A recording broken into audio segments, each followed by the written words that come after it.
Rain rode the wind like needles when the cart jolted to a halt at the servants' gate of Wessex Manor. Emma Linwood climbed down, toes numb, fingers red and chapped from the journey. She kept one hand on the small bundle that held all she owned, a change of linen, a wooden comb, a thin shawl, a little Bible. The other hand closed over the shape of a locket against her throat. It was plain brass and older than her mother's recollection, and inside it lay a pressed sprig of a bitter herb her grandmother had called a stubborn friend. She felt it as one feels the warmth of a hidden ember. It steadied her. The gate creaked open. A lantern lifted. Mrs. Agatha Pierce stood there in her stout shoes and dark gown, grey hair tucked firm under a cap. Her voice was brisk and kind, and no sound was wasted. "You are late," she said. "But no matter. The roads are dreadful. Come in, child, before you drown where you stand." The kitchen swallowed her in heat. Steam rose from a pot of parsnips. Bread crusts lay like fallen bark along the table. A scullery boy scrambled to his feet when Mrs. Pierce looked at him as if the tilt of her chin had moved him like a string. Emma's wet noise and mud had no business in that brightness, yet people made space, as they do for trouble and for newcomers. Emma Linwood, Mrs. Pierce announced, for the cook and the undermaids and the butcher's boy who had carried a side of beef into the pantry. From Dorset, good references. Light on her feet, steady hands. She will mind the still room, the linens, and any quiet service assigned. See that she has a pallet in the attic. We are out of time for chatter. Emma bobbed a small curtsy. "Thank you, ma'am." Mrs. Pierce's eyes, sharp and not unkind, moved once over Emma's face. "What you must know is this," she said. "Wessex Manor is a house of habit. We wake and sleep by the same bells every day. We polish what does not need polishing because movement keeps grief from making root. To the world, the prince is not dead. He is asleep. 10 years of sleep. You will speak little. You will carry your fear like a covered dish. The physician is Dr. Hawthorne. He is order itself. His word is law. You will not so much as breathe near the air without leave. Do you understand me, Emma Linwood?" "Yes, ma'am," Emma said, and felt the old woman's words settle on her like a great cloak. She was shown the back stairs and the slope of that corridor where candles burned in guarded cups, each one's flame shaped by draughts from the sea. The house's spine was of stone. Its heart beat slow and cold. Emma could sense the rooms by their smell: beeswax in the parlour, old roses in the Queen's corridor, damp wool where the footman dragged in coats and boots from the rain. She kept her bundle tight to her chest and watched her steps. Mrs. Pierce stopped at a narrow door marked by a sprig of dried rosemary tied with a bit of blue thread. "The still room," she said, and lifted the latch. The air inside was different. It was clean and close with leaves. Shelves lined the walls with jars labelled in a careful hand: mint, motherwort, elderflower, lemon balm, rue, feverfew, copper stills, linen straining cloths, a mortar and pestle with the smooth, bright look of use. Emma breathed and felt something in her ribcage loosen. There was a window, though the light was stingy and wintry. Rain streaks crossed the glass like veins. "You will prepare the poultices and teas as directed," said Mrs. Pierce. "No invention, no experiments. Dr. Hawthorne keeps a list. You will also account for every ounce. The Queen will not abide waste." "Yes, ma'am," Emma said again, softer, and touched the smooth stone of the pestle as she would have touched a friend's shoulder. Mrs. Pierce noticed the locket. "That is a country piece," she said. "My grandmother's," Emma said. "She kept leaves in it, one in particular when someone was very poorly. For remembrance," she said, "and for stubbornness." The older woman's mouth tilted, something halfway between a smile and a memory. "Keep it tucked," she said. "Some in this house find fear where others find comfort. We are making for the chapel now. The Queen attends. You will see how things are." Emma followed down a corridor that made her think of bones. Candles guttered and straightened as the wind pressed and eased. Through small windows, she saw the sea's grey back and the white lash of its foam at the cliff base. The chapel door stood open. Inside, the hush had a weight to it. A priest murmured. The candles were more in number here and more carefully tended. The Dowager Queen Eleanor knelt at the front in mourning black that had softened with years. She was handsome still in a fine-boned, distant way. At her side was a chair of carved oak, Upon it lay a prayer book and a pair of gloves. Her posture was a rod. She did not turn when they entered. She did not need to. "The prince," Emma whispered, before she could stop herself. "Hush," Mrs. Pierce said, but the word held gentleness. They did not go into the royal corridor. That would have been a trespass. Instead, Mrs. Pierce brought Emma to a threshold where the floorboards began to take on that hush that wraps a long sickness. Emerald silk faded to brown on a chair. Footsteps softened. Even the wind seemed to kneel there. "He lies here," Mrs. Pierce said, and the words were simple, like a gate opening to a field one must cross.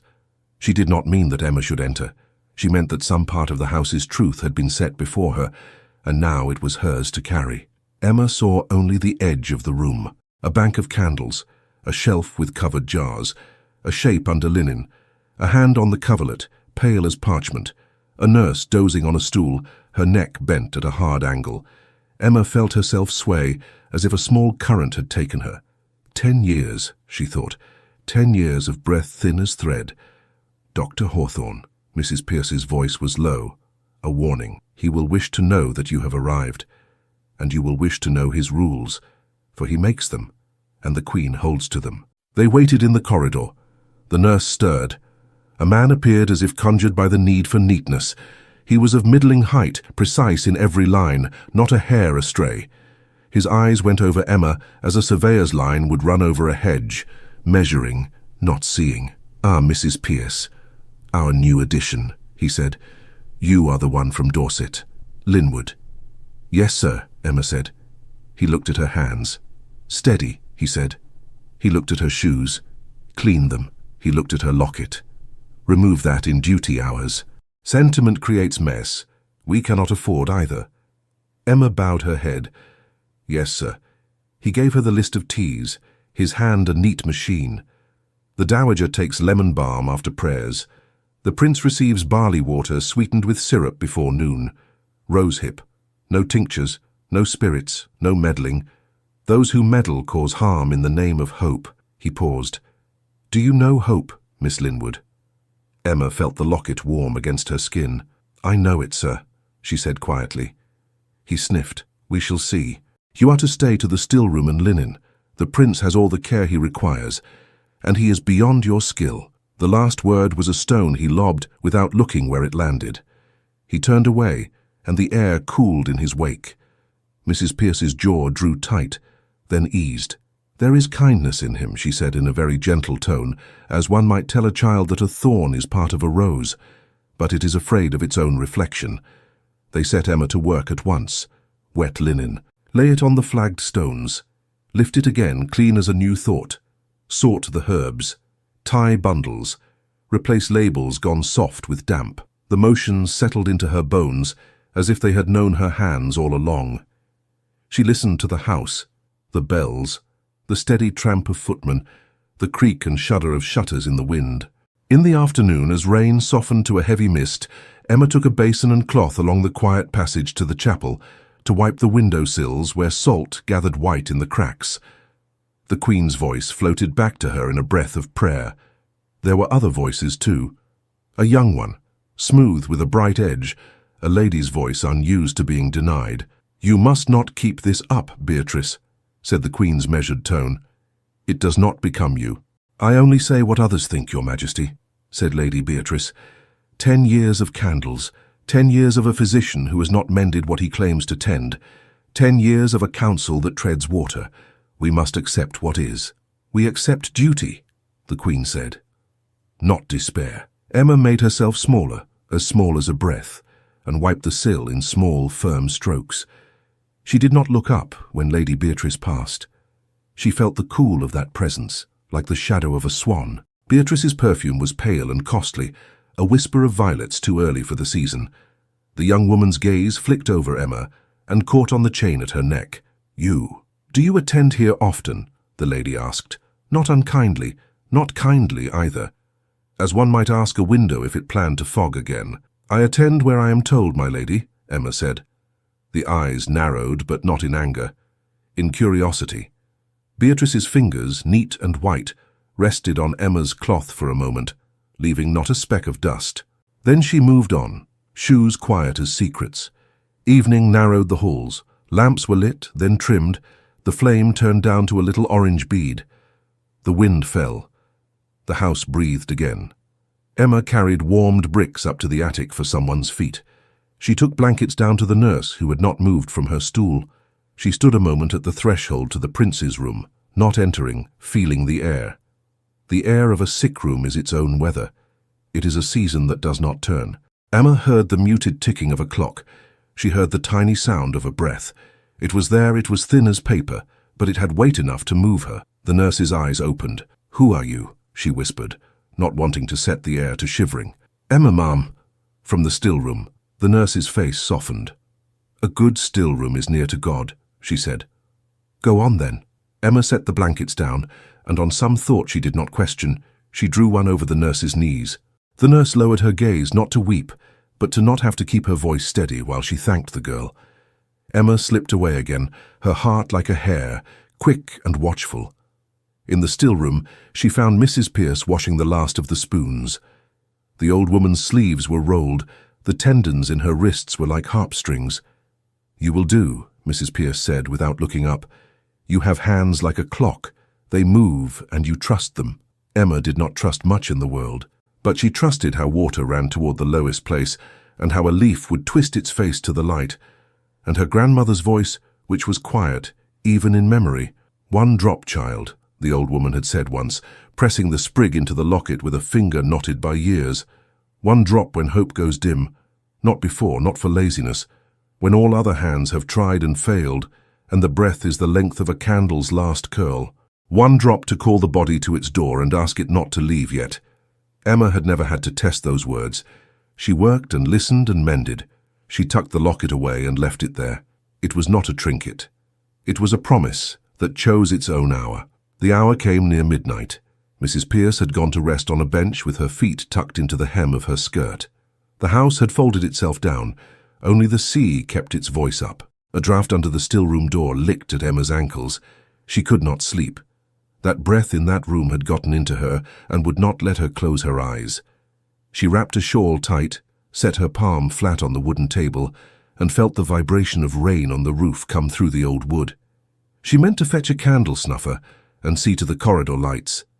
She meant to pass the prince's door without pausing. She meant to be as invisible as a good maid is, a ghost that leaves warmth and order behind it without troubling the air. Instead, her feet brought her to the threshold again. The candle bank had guttered itself down to a landscape of craters and small, stubborn flames. The nurse dozed. The hand on the coverlet had not moved. Emma stood there while the house held its breath, and she remembered the field behind her mother's cottage when the storm had stripped the barley, and then the sun had come out and warmed the ground, and the very smell of it had been a promise. She did not count herself brave. Brave was for battlefields and men in boots. She counted herself careful. She did not know which of those two she was being now. She knew only that a breath was becoming a question. She went back to the still room. She opened a drawer and took out her bundle. She set the little Bible on the table. She took up the locket, and with the care of one reading a letter addressed to their future self, she opened it. The pressed sprig rasped faintly against the hinge. She touched the edge of the leaf.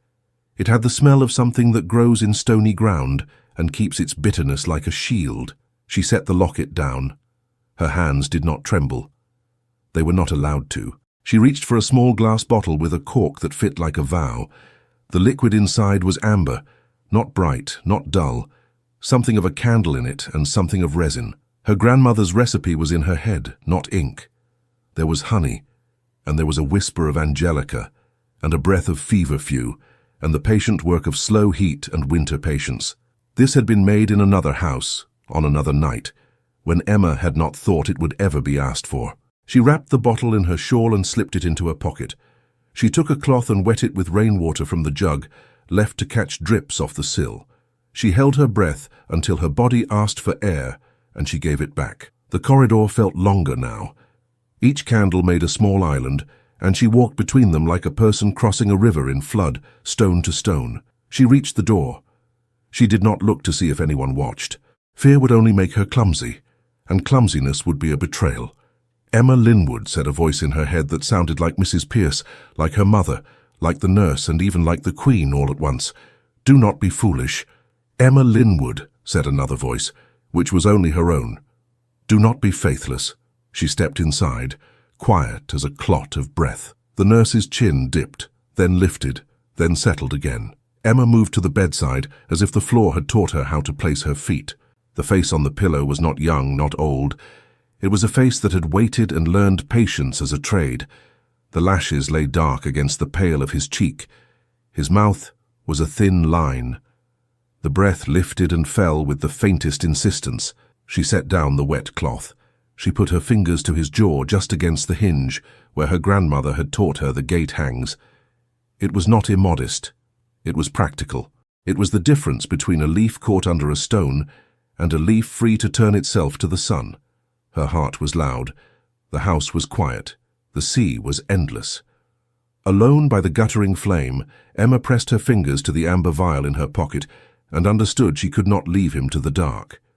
The vial was warm from her skin. She drew it out and set it on the table beside the candles. The cork came away with a soft sigh. The scent was faint and clean, honey, a ghost of green, a memory of smoke from slow fire. She folded the cloth, slid it under his chin.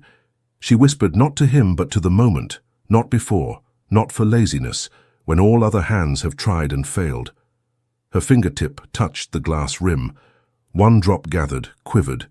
She steadied her hand by setting her wrist against the bed frame so the wood would share its steadiness with her. She thought of her grandmother's hands. They had been old and sure. Emma's were young and sure for this one thing. The drop fell. It slid beneath his tongue like a secret. She did not force his mouth to open. She waited for a swallow, the smallest movement. It came. A muscle at his throat moved like the flick of a fish under water. She wiped the rim, stoppered the bottle, folded the cloth again and placed it on his brow, cool from the rain. The nurse breathed deeper once and settled again. The candles let go of a last hiss and then steadied. "Now," Emma said to her own heart, "we wait. Waiting is work." She stood, then sat, then stood again. She cleaned a spoon that was already clean. She trimmed 2 wicks. She moved the saucer under the candle that dripped fastest. She listened to the clock mark each minute and lay it in a line like stitches. She said the Lord's Prayer twice and her grandmother's chant once. She said her own name once to remember who was responsible for what she had done. She told the air to be kind. Hours are longer at night. Each one has more bones in it. The rain ran out of itself and dragged at the roof. The wind tried the shutters and failed. Somewhere a door shook and then gave up, pretending it wanted to open. The nurse woke with a start, saw Emma and frowned. "What are you doing here, girl?" Emma did not lie. "Watching," she said. "He is very still. He has been still for 10 years, the nurse said, and her face softened as if she regretted the sharpness. "Go fetch me water." The mouth goes dry, even in sleep. Emma brought water. She wiped the rim so it would be soft against the prince's lip. She held the cup while the nurse wet a linen and touched it to his mouth. The nurse nodded. "Thank you. Go on now. Sleep while you can." Emma withdrew to the shadow by the hearth. She could not go. Not yet. The room's darkness had thinned a little. She could feel the shape of dawn outside, gathering itself like a thought that is shy to be spoken. She remembered a winter fever when she was 12, her mother's hand on her brow, the ceiling beam above her bed, the taste of honey and something bitter. Morning came that time. It came like a hand sliding under her back and lifting her to a different place. She sat and waited and watched the pale shape on the bed and thought nothing at all for a long time. Then the light on the window changed. It was not a color at first. It was a slow brightening. The glass let more of the world through. The candles seemed to grow smaller because they were no longer required to do so much. Emma stood. The nurse had nodded forward again. The air had the cold prickliness of morning before a fire is laid. Emma's knees felt loose. Her hands remembered the cork, the drop, the swallow. She told them to be still now. The prince's lashes moved. Emma did not breathe. She feared the sound would blow the moment away. His lids trembled again, like moth wings. A tiny line formed between his brows, not pain but effort. A person remembered. A person trying to lift a heavy door. His eyes opened. They were not the eyes of a picture. They were not perfect. They were human. They were grey with blue at the rim and dark at the center, like sea under cloud. They did not know where to rest. They tried the ceiling, then the window, then Emma. She stepped closer, not to startle him. The floor gave a small sigh under her foot. She put her hand on the bedstead where he could see it. "Good morning," she whispered, and found she was crying without a sound. "Good morning, sir." His mouth moved. It was a foolish thing, how her heart leaped at that small motion. He tried again. No sound came, only the shape of it. He blinked as if the air were too large. His throat moved and made the tiniest scrape like a new bird. She thought to fetch the nurse. She did not move. He was looking at her as if the world were too bright and she were a smaller light he could bear. "Emma," she said softly. "My name is Emma." He worked his lips around the word. It was hard work. It was lifting a stone from a well. He did not finish. The sound fell. But it was a sound and not a dream. The nurse woke and saw and made a noise that was not her own voice. She put her hand to her mouth. She stood, and the stool toppled. She put both hands on the bed rail and said, oh my dear boy." Emma stepped back so she would not be in the way. Her hands shook now, belatedly. Her stomach felt hollow, as if she had missed a meal. Joy and fear belong to the same family. They can sit at the same table without trouble. Footsteps ran in the corridor. Voices bumped into each other. The nurse called, gently, gently, "His Majesty, call for Her Majesty. Oh, call for the Queen." A footman peered in and then ran like a message sent with legs. Another came and then another. Emma found herself pinned for a moment between the bed and the wall. Bodies moved around her, all wanting to be near, all wanting to be first to tell. The air filled up with the sound of being alive. The prince's eyes found the window and then the ceiling again. He swallowed. He seemed bewildered by the taste of air. The nurse wet his lips and whispered steady, nonsense words like a mother to a child. Emma stepped away. She should go. Her place would be asked for. Her hands were dirty with audacity. They might stain whatever came next. Dr. Hawthorne pushed through like a blade. His coat was buttoned. His cravat sat like a rule at his throat. His eyes saw everything they wanted to see and nothing else.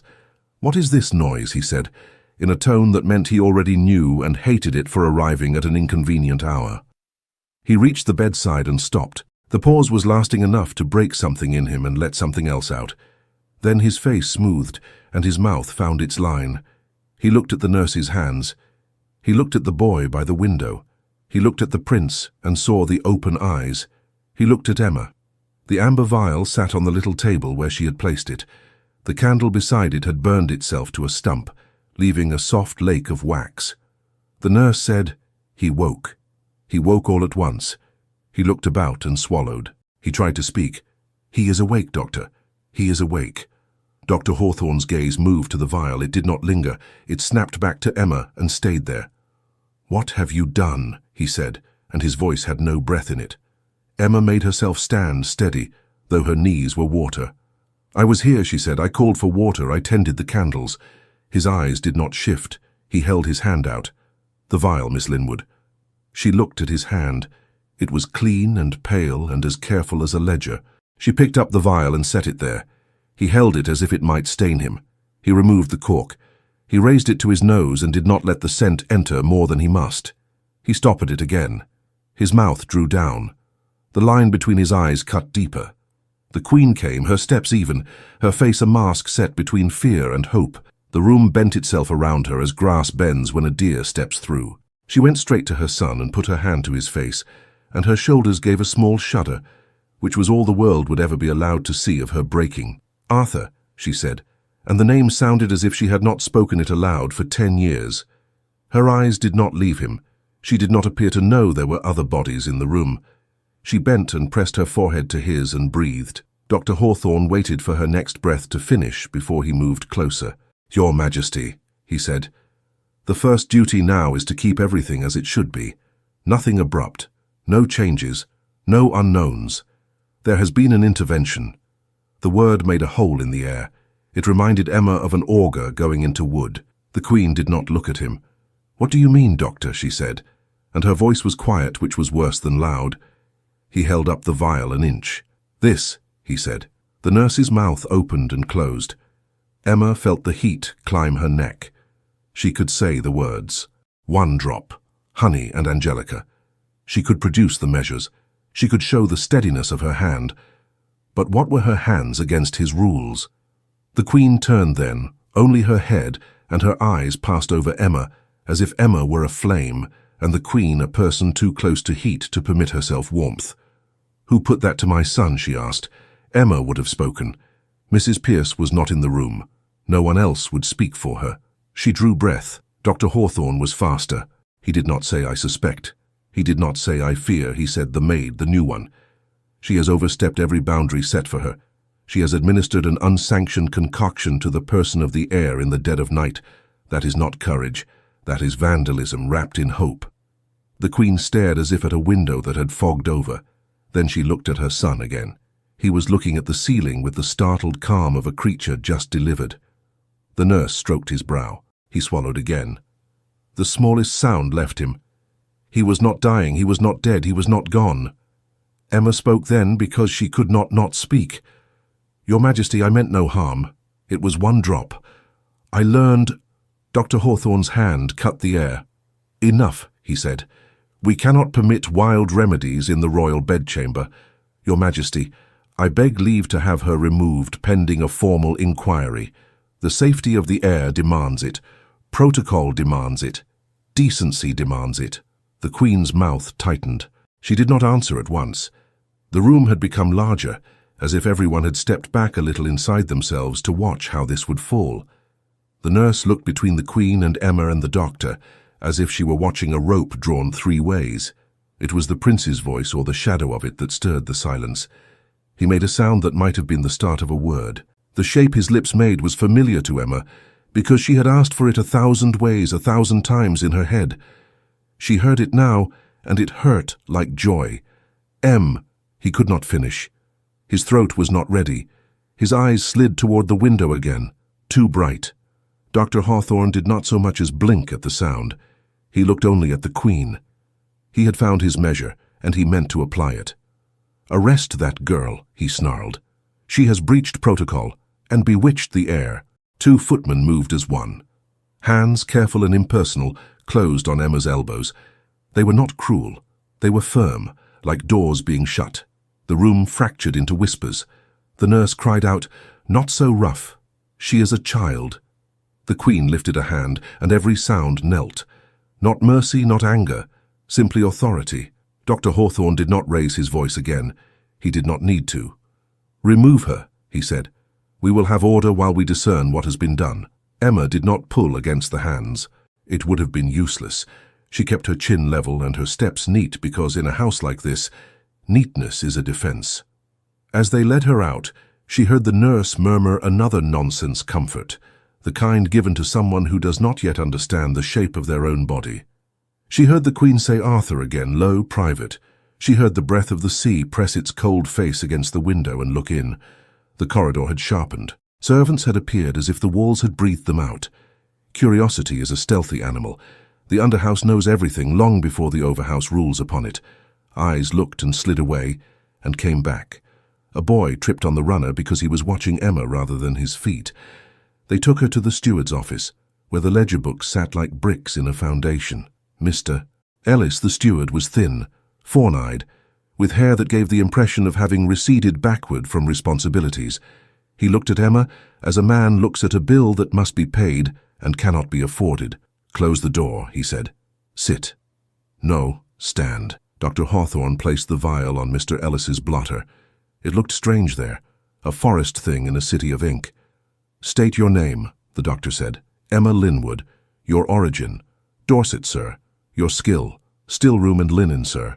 "Your presumption," he said, and Mr. Ellis's pen scratched in the quiet. She folded her hands to hide the trembling. I acted to ease suffering, sir. 1 drop. It is a tonic learned in my grandmother's house. It is not witchcraft. It is not poison. It is measured. It is gentle. It has been used when hope is thin." Mr. Ellis rubbed his eyebrow, a small, weary gesture. Dr. Hawthorne did not sigh. He did not move enough for sighing. "The heir's person is under my sole care," he said. "Every dose, every mouthful, every strip of linen is recorded. We do not experiment on princes. You have breached protocol, decency, and your place." She had no defense that would fit the room. The truth she could offer was too large and too small. "He woke," she said, and the words felt childish against the doctor's blade. Mr. Ellis's eyes flicked up, then down. The doctor's lip tightened, not in pleasure, but in the resignation of a craftsman watching a hammer strike a pane. "The waking is an event," he said. "It does not absolve a transgression. Your Majesty must be protected from the impression that chaos births miracles. We do not owe thanks to anarchy. We owe thanks to breath," Emma said before she could stop herself. The room froze. Mr. Ellis's pen stopped dead, a tiny dot of ink spreading like a little night. The steward coughed. He was not unkind. He was only tired from standing at the precise intersection where care meets coin. "Miss Linwood," he said, "your employment is household business. Your conduct is now court business. I am instructed to remove you from any service that places you within the royal corridors. You will hand over your keys to the still room. You will remain confined to the lower floor. Pending council review, your dismissal is likely. If the council so decides, other penalties may be—" He did not say the word. He did not need to. It hung in the room with the draft. Imaginings do not need to be named to frighten. Dr. Hawthorne lifted the vial between finger and thumb, as one might lift a spider. "Mr. Ellis," he said, "record that this unlawful substance was confiscated from the person of the maid. Record, too, that she admits to administration." Emma's throat burned. She had not imagined gratitude, but she had imagined, perhaps, less contempt. "I do not wish to harm anyone," she said, and hated the quaver in it. "Harm is not measured by wishes," the doctor said. "It is measured by outcomes and by rules. Take her to the service hall. Let the household hear the charge. There will be no private corner to cultivate rumor." They led her through the passages a different way, the one that all bad moments choose, the long way, where each step adds a finger of people to the edge, like a hem being sewn by too many hands. The service hall was a big room with a low ceiling, tables, benches, hooks for lanterns. Most everyone was there, pulled by the gravity of scandal. Even the cook had left her broth to skin over and stood with her arms bare and flour on her cheek. Emma was placed on the low dais, where Mr. Ellis counted wages on Saturdays. The vial sat on the table beside his ledger. Dr. Hawthorne stood to one side, as even as a rule, the hall smelled of yeast, wet wool, and the iron tang of a storm's old teeth. Mr. Ellis cleared his throat. "It is my duty to inform the household of a breach of protocol. Miss Emma Linwood, newly hired stillroom assistant, administered a substance not prescribed by the court physician to the person of His Royal Highness in the night. The prince has awoken. The circumstances are under review. Until the council sits, Miss Linwood is relieved of duties and confined below stairs." He looked as if he wished he were telling them the price of candles had risen instead. Dr. Hawthorne stepped forward the width of a boot. "The substance may have been administered with good intention," he said. "Good intention does not sanctify trespass, and if it had gone amiss, the harm would have been unthinkable." Voices rose. A scullery maid crossed herself. The under-butler said something about sorcery under his breath. A footman frowned hard enough to make his own head ache. In the doorway, Lady Beatrice stood with the easy stillness of someone to whom the room belongs, whether the room knows it or not. She was dressed for nothing at all in particular, and managed to make that seem like a more important event than most important events. Her gaze found the locket's chain at Emma's neck and paused there. The curl at the corner of her mouth might have been a thought. It might have been a smile if one did not know smiles. The nurse pushed in and found a place at the back, breathless, eyes wet. Mrs. Pierce was not yet there. Emma saw faces. People she had met and not met. Janey, with her red hands and her soft laugh. Tom, with his 2 new boots. The house looked at her now as a single creature with many eyes. She would not cry here. She could cry later. She could cry in a place that did not echo. Mr. Ellis said, "Miss Linwood, if you have any words to say to the household, speak them now. There will be no calling out, no barbs. This is not a forum for quarrel, it is a telling. Then we go back to work." Emma's mouth was dry. Words felt like stones that would not stay in her hand. "I came to work," she said, and heard how small that sounded. "I came to carry water and clean cloth and mend and measure. The room slept and the wind was loud and I could not leave him to the dark. My grandmother taught me a tonic for breath when breath grows thin. 1 drop. I gave 1 drop." He woke. "If this is wrong, I will carry the weight of it as I am told. But I will not call it malice to have reached for a candle." Silence took the room for a count of 5. Then it cracked. "Witchcraft," someone hissed. The word leapt like a flea. A guard near the door stiffened. The steward banged his palm on the table. "Enough," he said. "Names are not the business of this room." Dr. Hawthorne's gaze was not heated. It was very cold. "That," he said almost gently, "is precisely the point. Names are the business of higher rooms. Your task here is to comply. My task is to guard the air. I am no priest and I am no judge. I enforce order. Order is how people keep from drowning together when the boat lists." Someone laughed once, bitter and small. Lady Beatrice, still by the door, let her eyes move over the hall like a sieve. Her voice carried without effort. "Rules are very fine until they come to a wall, Doctor," she said. "Then we learn whether they are ladders or cages." Dr. Hawthorne inclined his head a fraction. "The council prefers cages for good reason, my lady. Ladders too often lead to roofs, and roofs lead to falls." The Dowager Queen's presence reached them before she did. Conversations break off a second sooner. Spines discover their ability to stand straight. She entered with 2 ladies and a page, and brought a different weather with her. The room bowed itself without moving. Her eye fell on Emma. It did not burn. It did something worse. It measured the weight of a life against a principle. Mr. Ellis murmured, "Your Majesty," and stepped aside. The Queen said nothing for 3 heartbeats. Then she spoke so quietly that everyone heard. "My son opened his eyes this morning. I am grateful to God. Dr. Hawthorne has served faithfully for 10 years. I am grateful to him. I do not mistake outcomes for permissions. If mercy and rule had quarreled in that room, I should have chosen rule. That is my charge. I take no joy in that answer, but I will not lie to you to make it sweeter." She looked directly at Emma then, as if she were speaking to a person rather than a problem. "You will not be whipped, Miss Linwood. You will not be dragged in chains as fools love to threaten. But you will be removed from the royal floor as the physician has demanded, and you will stand before the council at their hour to explain yourself. Until then you will do no service that brings you within the shadow of my son's door." "Thank you, Your Majesty," Emma said, because there was no other sentence that would not make things worse. The gratitude scalded her tongue. The Queen's lashes lowered. She was tired.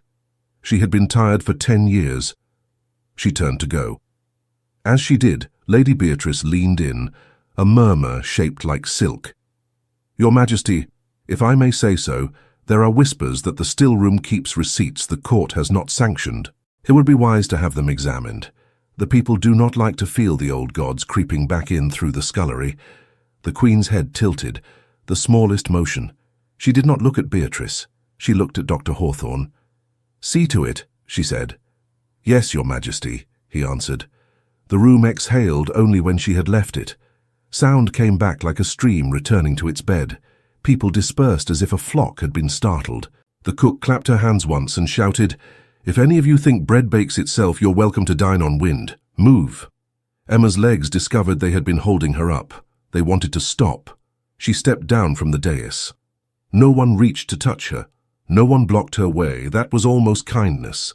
She walked the long corridor to the back stairs, past the places where the sea's breath finds the house, past the lines of pegs where capes hang like dark tongues, past the cupboard where the mops live without hope, up the narrow flight to the attic. Her pallet was a small Mercy arranged by Mrs. Pierce, near a window near the edge where the roof dipped and made it easy to listen to rain. Emma shut the door and leaned her head against it and let the shake come. It was a quiet shaking. It did not have the violence of panic. It had the steadiness of grief. She did not throw herself on the bed. She did not tear anything. She undid her cap, set it on the trunk, seated herself on the pallet, and folded over like a book kept too long open. The tears came, hot, hard, not loud. They did not ask permission. They did not require it. She pressed her palms to her eyes and saw colors the way one does when pressing on closed lids. Bruised purple, red like the inside of feeling. She thought of the prince's eyes opening and felt joy pierce her again, sharp as a needle pushed through cloth. She thought of Dr. Hawthorne's voice and felt anger take a seat beside sorrow. She thought of the Queen's measured kindness and almost hated her for it, which frightened her because she did not want to hate. When the shaking lessened, she pulled the locket free and opened it. The pressed herb lay there, old and perfect. It had not changed for the room's scorn. It did not know how. Her grandmother's voice returned, as calm as a hand on a brow. Courage walks quietly, child. It wears soft shoes. It does not proclaim itself a virtue. It does not ask the world for applause. It rises when called and sits when bid, but it does not leave the room when the truth is being told. Emma closed the locket and pressed it to her chest. She whispered into the hollow of the roof, not a prayer, not exactly.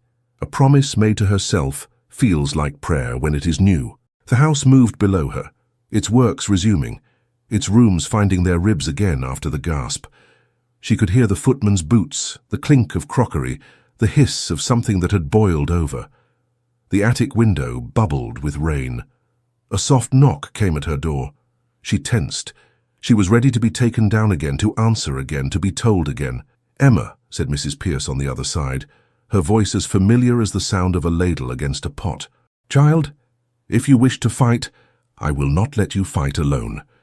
Mrs. Pierce came in without ceremony and shut the door with her hip, already reaching to put her arms around Emma as if she had been doing so for years. The embrace was quick, firm, and ordinary, the kind that steadies without demanding thanks. "There now," she said. "Sit up. Breathe. Drink this." Emma blinked at the mug pressed into her hands. It was warm and smelled of lavender, and something with a bitter edge that did not apologize for itself. She sipped and felt her breath find its old path again. "I am to be shut below stairs," Emma said when she could. "I am to stand before a council I have never seen. They will ask me to explain a thing I cannot make respectable." Mrs. Pierce lowered herself to the pallet with the ease of a woman who has made her peace with hard benches and softer hearts. "Respectable is what people call something after it has won," she said. "Truth does not always win first. Put that in your pocket." She set a wrapped bundle on Emma's knees. It made a small thump, solid with paper and years. "What is it?" Emma asked, and kept her voice down because even walls can develop ears when gossip is hungry. "The late princess kept a still room of her own," Mrs. Pierce said. "Properly, quietly. The doctor did not forbid it then because a queen's daughter is allowed to play at steadiness if she keeps a neat book and calls it charity. When she was taken from us, her notes were boxed and left to nap. I made sure a copy found its way into my keeping. Now it finds its way into yours. If they mean to call the still room a nest for old superstitions, we will show them its bones are labelled." Emma's fingers went numb and then hot. She unwrapped the bundle. Inside lay a ledger bound in tired calf, corners blunt from hands. She could feel the shape of a woman's diligence in it before she ever turned a page. "You should know," Mrs. Pierce said, "that this is both a candle and a tinderbox. Do not wave it at fools. Read it, copy what matters, keep your own notes. When your hour comes before those who love rules because they can turn them into fences, you will have a gate of your own to point to." Emma nodded. Her hand found the locket and touched it the way one reaches for a step in the dark. "Do not place yourself between the Queen and the physician," Mrs. Pierce added. "No one wins that tug. Place yourself between the truth and the fire. Let them burn their pride, not our pages." She took a breath as if to say more, then only covered Emma's hand with her own for a moment. "There is a line walked by women that men will always call trespass. Walk it anyway. But walk it clever." They moved to the still room, the attic chill following them like a cat that doesn't quite admit it has chosen a person. Mrs. Pierce set lamps low and closed the shutters as if to make the room a pocket. Emma laid the ledger on the table. Her fingertips hesitated, then turned the first page. A careful hand had written a title and a date, receipts for the service of the household and the infirm. Beneath, neat columns, ingredients, seasons, observations. The voice of a woman who had looked with her whole attention and refused to be scorned for it. Emma ran her eye down the pages. Elderflower syrup for winter cough, to be prepared when the blossoms are new and the bees have announced the month. Mint for the bile when tempers rise. Rosemary for remembrance, but not on empty stomachs. Margin notes in that same hand, less formal, like a conversation the princess had with her future self. "Here," Mrs. Pierce said, pointing. "See how she balances feverfew with honey. Your drop contained angelica." She notes that too, for calling the blood back when it has wandered off in the cold. Emma's throat thickened. She copied the measures in her small, tidy script, using the sidebook Mrs. Pierce slid across. She noted the hours of simmering and the patience demanded. She noted where caution outweighed enthusiasm. She remembered the weight of the prince's jaw under her fingers, and the way his throat had moved like a shy creature. Another page. A warning boxed in a firm line. "Beware the sweet sleep from bitter seed. It mimics peace and steals breath by inches. It is no cure. It is a leash." Emma read it twice. "Bitter seed," she said. "My grandmother kept a sprig of a bitter companion in the locket, for stubbornness. But this speaks of a different sort of bitterness." Mrs. Pierce nodded, slow. "Some seeds are medicine when asked politely and properly. Some are sleepers. The princess had a mind like a balance. She weighed things even when heartache pressed on the pan." Emma touched the locket and then the margin with the warning.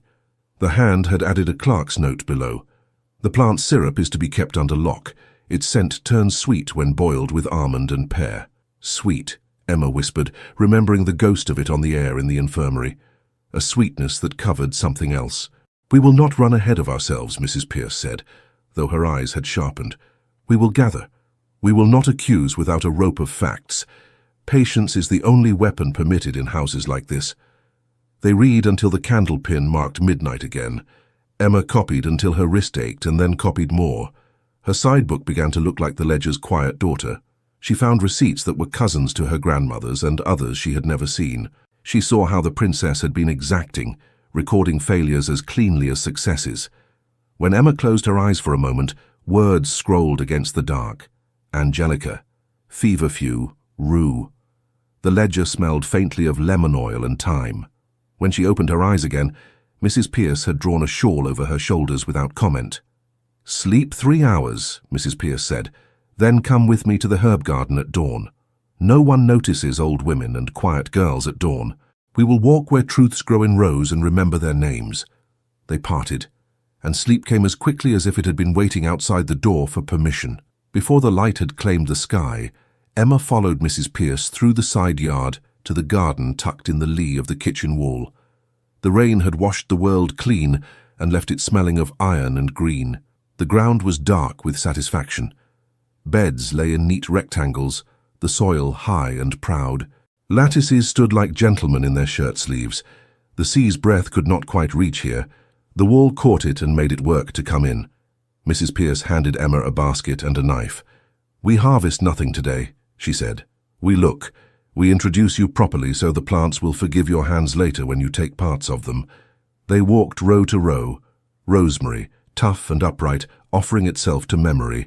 Mint, already threatening bad manners at the edges. Feverfew, a scatter of white buttons that would not take no from a calendar. Angelica, dignified, its leaves like palms held up to bless and restrain. Rue, bitter indeed, but honest about it. Mrs. Pierce spoke as if to children in a schoolyard. "This one argues if you let it. This one sulks if you forget to sing. This one pretends to be delicate, and then grows like a rumor." Emma's chest loosened as if someone had untied it. Beauty that can be named is a kind of safety. She knelt to touch the earth with her free hand. It took her fingers gladly, cool and damp, and gave them back scented with clean rot and promise. Bootsteps scuffed at the far gate. Emma straightened, basket forgotten for a moment. 2 footmen came first, their faces careful. Behind them a figure moved with the uncertainty of a foal on new legs. Arthur walked between them, each man's arm offered not as a restraint, but as a suggestion. His eyes were on the light as if it were a language he half remembered. The dawn made his face less wasted, not by filling it, but by choosing soft places to stand. They stopped when they saw Emma and Mrs. Pierce. The footmen bowed small bows, surprised to find anyone awake. The prince's gaze moved from Mrs. Pierce's cap to Emma's face. He did not seem surprised. He seemed attentive, the way a person listens for a note they know will come again. "Good morning, Your Highness," Mrs. Pierce said, calm as palms. His mouth shaped around a word that had been waiting for its turn. He looked at the sky, and then at the candle of the sun, struggling against cloud. "Light," he said. It was hoarse and careful, and it landed in Emma like a seed that had found exactly the right crack in the stone. Emma's own word came without thought. "Candle," she answered, barely breathing it. The prince's mouth twitched, which might have been an attempt at a smile or might have been his face remembering it could move. Dr. Hawthorne was not with them. The nurse had sent him to air, perhaps, or perhaps duty had allowed it. The footman on the right cleared his throat. "His Highness will walk to the chapel door and back, Mrs. Pierce," he said, as if the old woman must approve the route. "And he shall," Mrs. Pierce said. "And he shall take the smell of rosemary with him for courage, and mint for brashness, if it pleases him." Arthur's hand, which had been hovering near his middle as if holding himself in, reached out and brushed the rosemary. He held his fingers to his nose, considering the idea of courage as a scent. He nodded once, a solemn conversation with his own balance, and took 3 more steps toward the light. Emma breathed. She did not think of her own troubles for a full minute. The world had a small hinge, and it had turned without creaking. That was enough. The prince and his escorts moved on, each step a story in a different tense. Mrs. Pierce watched them with the eyes of someone who has buried a child and kept walking. When they were gone, she put her hand on Emma's sleeve. "Keep your notes," she said. "Keep your head.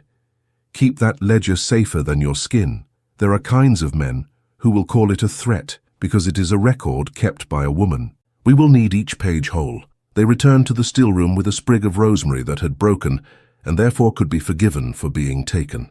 Emma opened the ledger and found the page where rosemary sat like a queen among the lesser plants. She copied the lines into her book for the shape of the script, as if the princess's steadiness might fall into her fingers through imitation. She turned another page. Her heart knew the pace of copying now and ran ahead of her hand. Her eye caught a notation in the margin near a listed cordial, meant for weak hearts and frightened minds. "Beware the sweet sleep from bitter seed," it said again, and below it a note to herself or to anyone who would listen. "Do not confuse the tonic with the syrup. Cousins share a face. Only one is trustworthy." Emma folded that warning into her ribcage. She thought of the sweetness she had smelled yesterday. She thought of the nurse's exhausted loyalty. She thought of the doctor's measured disdain. She thought of the Queen's voice standing like a pillar in a room built of air. She turned the page again. Her fingertip caught at the edge. It lifted too easily. The next leaf had been torn irregularly, not clean. The rip had taken a corner of the margin note with it. Ink remained where a name had begun and gone missing. Emma bent close, breath held, as if exhaling might erase what was left. B. Emma stared at the torn edge until the ink blurred. The page had given a name and then refused to finish its courage. B. And the rest gone with someone's careful theft. Mrs. Pierce's shadow moved beside her. "Do not let your mind run where your feet cannot follow," she said. "We will find the missing piece when it wishes to be found. For now we have living matters. The steward has reassigned you. Linens by the chapel. You will keep your head lowered and your ears open. Nothing is learned by sulking in an attic." Emma closed the ledger and slid it into the hollow of the flour bin under a layer of muslin. She wrapped her copybook in plain brown paper and tied it with kitchen string. She pinned her cap smoother than necessary, as if neatness could be armor. The chapel corridor had the peculiar quiet of rooms that hold more hope than they are sure they can bear. Her new duties were tame. Wash the altar cloths, warm the chairs with a brick before the Queen's prayers, sweep away the salt that crept along the floor from the sea-laden doors. It was work that asked for back and hands, not for voice. She made herself small. She made herself always in motion. She counted her breaths the way a lace-maker counts stitches. On the 3rd morning, boots sounded on stone, careful, as if the feet inside were learning the map. The nurse's voice came first, steady with the cheerfulness of someone who had practiced it until it sounded like truth. "Left foot. Good. Now let the right catch up. Your Highness, the rail is there. No hurry. We do not chase the sun. It is patient, and so are we." Emma turned with a cloth in her hands. He was taller on his feet than he had seemed in the bed. He was thinner, too, which made his bones more honest than a court usually allows. The light from the high window fell on his face and found hollows, and made of them something like sculpture. The footman hovered behind, hands at the ready. The nurse glanced at Emma, surprised to find her there, and then included her in the circle with a nod. "Good morning, Miss Linwood," she said. "We are taking 3 steps today and not 1 more." "Good morning," Emma said, and set her cloth aside because it seemed impolite to keep wiping an altar cloth in the presence of a human miracle. "Your Highness." Arthur's eyes flicked to her. Recognition might be too strong a word. It was not familiarity. It was ordinary attention given without stinginess. He looked at the altar, at the window, at the place where the stone floor shone more from footsteps than from wax. The nurse guided his hand to the rail. "Say your word," she coaxed, as if the whole of the world could be remade from a single sound. He looked at the small pane where the sun laid itself in a square on the floor. His lips moved. "Light," he said, and the word was better than the first day. Less frayed at the edges. "Candle," Emma answered, because she could no more stop herself than she could stop a tide with a broom. He took another step. It was a long journey measured by inches. The nurse hummed under her breath. Emma took 1 slow pace backward so he would not have to walk toward a wall of stone and find it a stranger. When he tired, they sat him in the Queen's warmed chair because she was not yet there and would not mind. The footman kept a respectful distance. The nurse fetched the barley water. Emma watched the cup. It was too full. It would spill on a hand that did not yet remember how to command fingers. She stepped close and held the saucer. "May I?" she asked the nurse, because asking permission is a sheath to a blade. "If your Highness will allow it," the nurse said, still in that careful cheer. Emma took the prince's hand as one takes a sparrow. Steady, not tight. The muscles under his skin were like rope left too long in the weather. They wanted to slip. She angled the cup. He watched her mouth, not the cup, as if learning the shape of the word by example, though no word was being formed. "Sip," she said softly. Another. There, he swallowed. No spill. The nurse's gratitude was quick and private as a blink. She warmed his hands with the brick wrapped in a cloth. She did not speak for a time. Silence can be a kind of courtesy when mouths are learning their tools again. He looked beyond her at the altar. He frowned slightly, the kind of frown made by someone trying to recall where they had left a thing a long time ago. He touched the rail with careful fingers. "Name," the nurse encouraged. "Something simple." "Arthur," he said, and his voice found itself in that moment where the syllables met and refused to fall apart. It was not her place to reply to that. She did anyway, because rules had already failed them once and it had delivered them both to this day. "Yes," she said, very quietly, as if the name were a fragile cup. The Queen came then, and they all stood, and the moment retreated as a bird to a hedge. Emma lowered her eyes and stepped back, let the morning fold itself over the new reality. So it went, day upon day. 3 steps became 5. Rail to door became rail to window. He learned the stairs one at a time, like verses. He learned to balance a spoon. He learned water does not need to be fought. He learned the chapel's echo and the timbre of his own voice inside it. The nurse taught him. The footmen steadied him. Emma moved in quiet lines, and when small things made themselves hurdles, she put her hand there and let the hurdle be smaller.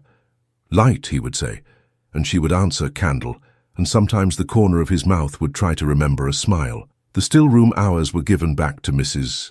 Pierce, but Emma still passed its door and felt the ledger under the flower bin like a heartbeat under floorboards. She kept her copy close.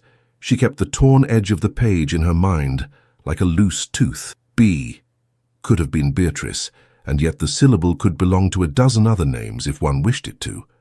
Lady Beatrice began to appear in the corridor at odd hours, forgetting things she had not left in the chapel. She smiled the way one smiles at the dawn, as if it had been arranged for her convenience. She watched the prince with eyes that had never had to ask twice for anything. One afternoon, Emma held a cup and the prince's hand, and the alignment was perfect and simple, and the water went down his throat with no rebellion. The footman murmured "well done" as if to a horse he admired.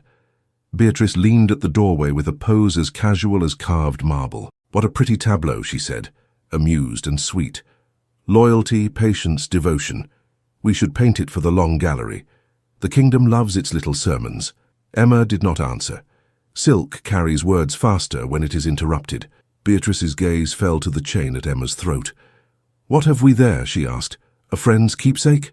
"My grandmother's locket, my lady," Emma said. "Family sentiment.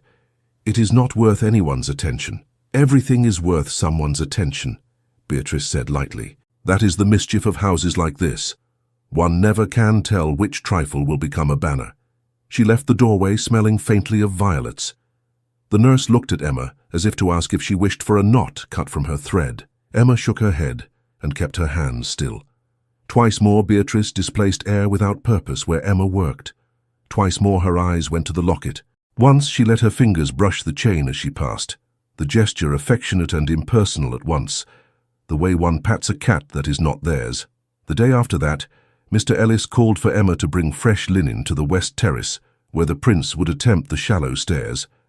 Emma carried them and found the air brighter and thinner, flavoured with salt and gull calls. The terrace gave the sea its due. The horizon sat like an idea too large to be held all at once. He stepped out, leaned a fraction into the wind and stood still as a mast. His face changed. It did not soften. It clarified. He took the top step, then another, and did not look down.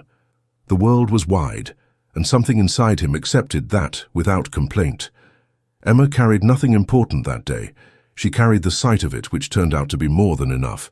The nurse's breath came out in a laugh.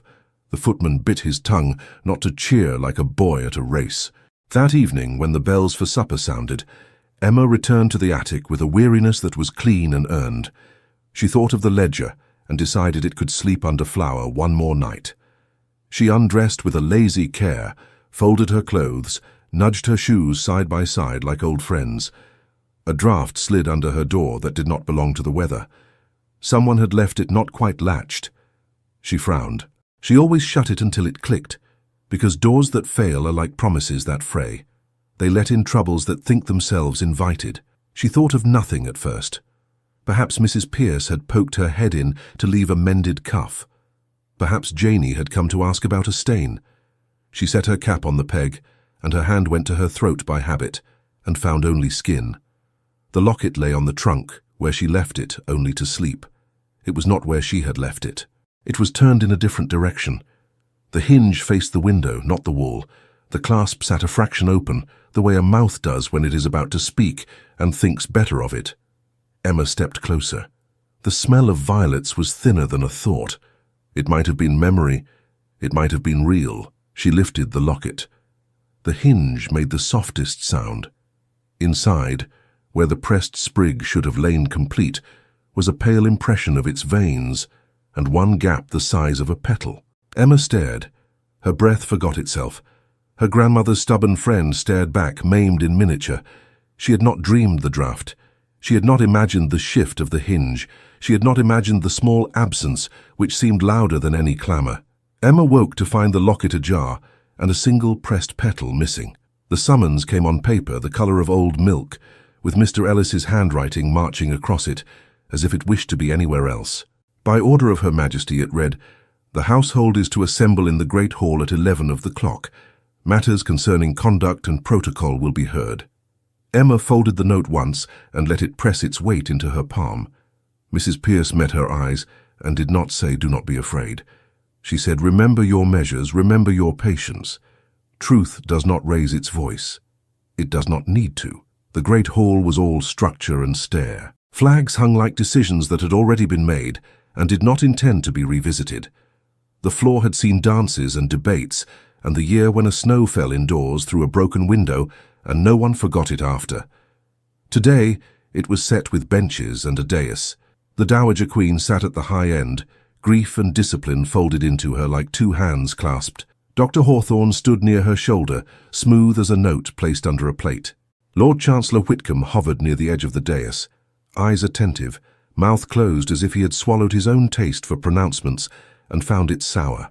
Emma took her place among the servants called forward, nurse, 2 footmen, a laundry maid who had polished the rail twice over for fear of smudges. She stood straight. She felt the locket at her throat like a weight that had changed shape in the night. There is a difference between having a secret and having one taken from you.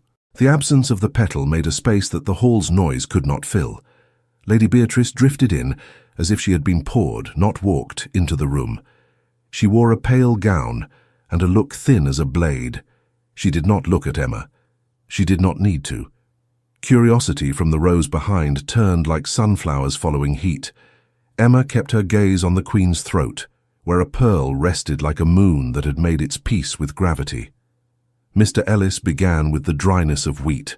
The purpose of this assembly is to clarify events following His Royal Highness's awakening, to reaffirm the order of this house, and to prevent the spread of unhelpful tales. Miss Emma Linwood is called to speak to the matter of an unauthorized substance administered to the Prince. Emma stepped forward. There is a moment before one speaks when silence has flavor. Hers tasted of iron and rosemary. She placed her copybook on the table provided and rested her fingers lightly on its cover. "Your Majesty," she said, and the hall held the words carefully so they would not drop and shatter. "I gave a single drop of a tonic known in my grandmother's house for reviving faint breath. It contains angelica, feverfew, honey, and patience. It is not a syrup, it is not a narcotic. I have brought my measures and receipts and a ledger kept by the late princess that names the same ingredients for calling the body back from the brink." Dr. Hawthorne's mouth tilted. "The laboratory does not accept folk chants as proof, Miss Linwood. Your grandmother's kitchen is not a college. Hope is not a solvent." He gestured, and a clerk stepped forward with a small tin box. Within, arranged like accusations, lay files and folded papers. He plucked up one file between finger and thumb. This, taken from the still room, smells of sweetness, designed to disguise its company. Almond. Pear. A preparation known to induce a complacent sleep. It has been prescribed from the Royal Infirmary for a decade. He set it down with the care one gives to a thing one wishes to break without making a mess. Emma felt heat rise at her collar. "That is not mine," she said. "My vial is amber and held honey's color because it has honey's patience in it. The syrup you hold is the cousin the princess warned against. The ledger names it and calls it a leash." She opened her copybook and turned it so the Queen could see the neat columns copied from the late princess's hand. She did not look toward Beatrice. She did not look toward Hawthorne. She kept her eyes on the page, then lifted them to the Queen's face and held there. The Queen glanced down and nodded once for the sake of acknowledgement, not yet belief. Dr. Hawthorne did not look. He had already seen what he wished. Lady Beatrice's voice floated like milk, with a thread of vinegar in it. "Your Majesty, if I may, the plant Miss Linwood keeps in her locket is the very herb banned from the princess's still-room after that unfortunate experiment, is it not?" She smiled, as if sorrow were a shared delicacy. "Bitter seed," they called it. A pretty country name for something quite improper. Emma touched the locket without meaning to, as one touches a scar hidden under cloth. "My locket holds a different sprig, my lady, a companion used for courage and stubborn breath. It is not the bitter seed that makes a sweet sleep. I can show the differences in leaf and stem if the court will be troubled to look rather than listen." Murmurs rose like steam. The footman next to Emma shifted his weight, the sound of leather under strain. The nurse took a half step forward, then checked herself. Dr. Hawthorne spread his hands as if he were soothing a restive room at a music recital. "The distinctions of botany will not excuse the act, Your Majesty." She trespassed. "This cannot be turned into a debate over leaves. Had the air choked, had his heart taken fright, had his breath refused to remember its work, we would be laying blame at a grave. We cannot ground gratitude in gambling." Emma's voice did not rise. It grew smaller and clearer. "I did not gamble. I measured, I watched. I waited until the air had gone thin as a blade. Then I gave a drop and trusted the body to choose. I have also smelled that sweet syrup in the infirmary since the prince woke. Not from my vial, from another phial. One that pretends itself medicine while it is only a rope." Lord Whitcomb, who had made a study of neutrality as a means to power, cleared his throat. "The council will not weigh sympathy. We will weigh stability. The realm cannot allow precedent that household servants may experiment upon a royal person without sanction. Regardless of outcome, it is perilous." He looked at the Queen and found nothing to read there. He looked at Dr. Hawthorne and found affirmation waiting. The Queen lifted her hand and the room's breath tucked itself in. "Miss Linwood, the ledger you offer. How came it into your keeping?" Emma did not look at Mrs. Pierce in the crowd. She would not offer a shield to the flames that wished for a target. "I was taught to read by a grandmother who kept no shame in knowledge. I was given charge of the still room here. When the prince woke, I sought wisdom beyond my own hands. The princess's ledger had been sleeping. I woke it. It is a book. It is not a gun." There was a sound not quite like laughter, and not quite unlike it in the hall's back quarter. Lady Beatrice watched Emma with the attentiveness of a cat considering a thrush. Her gaze slipped again to the chain at Emma's throat. "Remind us, Miss Linwood," she said, her voice smooth enough to make a knife jealous. "Did you not arrive with a vial on your person? How interesting that your grandmother's virtues and this house's old prohibitions meet inside your pocket. Some would call that fate. Some would call it design." Emma steadied her breath. The petty fear of a stolen petal and the large fear of public naming tried to fight in her chest. She stood very still until one of them sat down. Then she said, "I did arrive with a vial. I made it in winter when there was time and sorrow, and not enough use for either. It is not forbidden. I will sip it now if you like, my lady, though it will do nothing in my throat but remind me of bees." The nurse took that as permission of a sort, and stepped to the edge of the inner ring. "The prince woke after the drop," she said in a voice meant for bandages, not debates. He drew breath and looked at the window as if he had never seen one. "He has done better each day since. We have weaned him from barley water to broth, from the bed's edge to the threshold. When he smells certain cups now, he turns his face." "What cups?" Dr. Hawthorne asked, quick as a shunt. The nurse swallowed. "The ones that smell too sweet," she said. "Eyes on the Queen, not on the doctor. The ones like pear tarts that should not be in a sick room." Dr. Hawthorne's jaw flexed, and the muscle jumped once like a fish. "Your Majesty, the nurse is tired. The senses deceive with lack of sleep. I require order, not innuendo." The Queen did not look at him. She looked down the hall as if trying to find a thought she had mislaid 10 years ago. Then she said, "Bring my son." There is a particular sound a room makes when it understands it is about to be asked for a different sort of attention. Benches rubbed across stone. People rose and sat and rose again. The footman entered with Arthur between them. He walked without hurry, every step a lesson. He had a man's body and a newborn's care. The light from the high windows made his hair look darker, and his skin paler. He was not dressed in ceremony, only in clean linen and a coat that had been taken in by inches and then by patience. He did not seem afraid of the room. He seemed to be reading it. He looked at the Queen first. It was instinct. He looked at Emma next. That was not. The hall is a hard place to put tenderness, but sometimes it settles anyway. Emma's hands wanted to reach without moving. She put her fingers flat against her skirt and kept them there. The nurse guided him to a chair set slightly below the dais. He lowered himself with care and something like pride. Dr. Hawthorne stepped to the fore, a small glass in hand. "Your Majesty, a draught for calm. Excitement taxes the heart. The prince must not be overstimulated." Emma's stomach turned. The nurse's eyes flicked to the glass and flinched, so small a flinch it could have been a shadow. The scent did not reach Emma. It reached the prince. He drew his head back a fraction, a surprised animal's motion. The Queen's gaze went to her son's face, then to the glass. She hesitated. People who carry whole nations hesitate less than anyone. When they do, the world moves. Emma found her voice and stepped forward into a silence that feared to be broken. "Your Majesty, may the still room brew a tea of lemon balm instead? A familiar thing. The draught can wait. Let us see whether the room is too much for him before we silence what he feels." Dr. Hawthorne did not look at Emma when he answered. He spoke to the Queen. "Disorder will kill him by degrees," he said. "So will certain orders," the nurse said very low, and the sound barely reached the dais. The Queen lifted a finger. "We will have the balm. Then, if necessary, the draught." "Doctor." "Hawthorne, you may stand ready. Miss Linwood, fetch it." The room let out a collective breath that made a sound like cloth shaken once. Emma moved. She handed the task to the undermaid at the still-room door with a whisper, and came back, not wanting to be absent when truth chose what corner to enter by. Arthur looked at the high windows.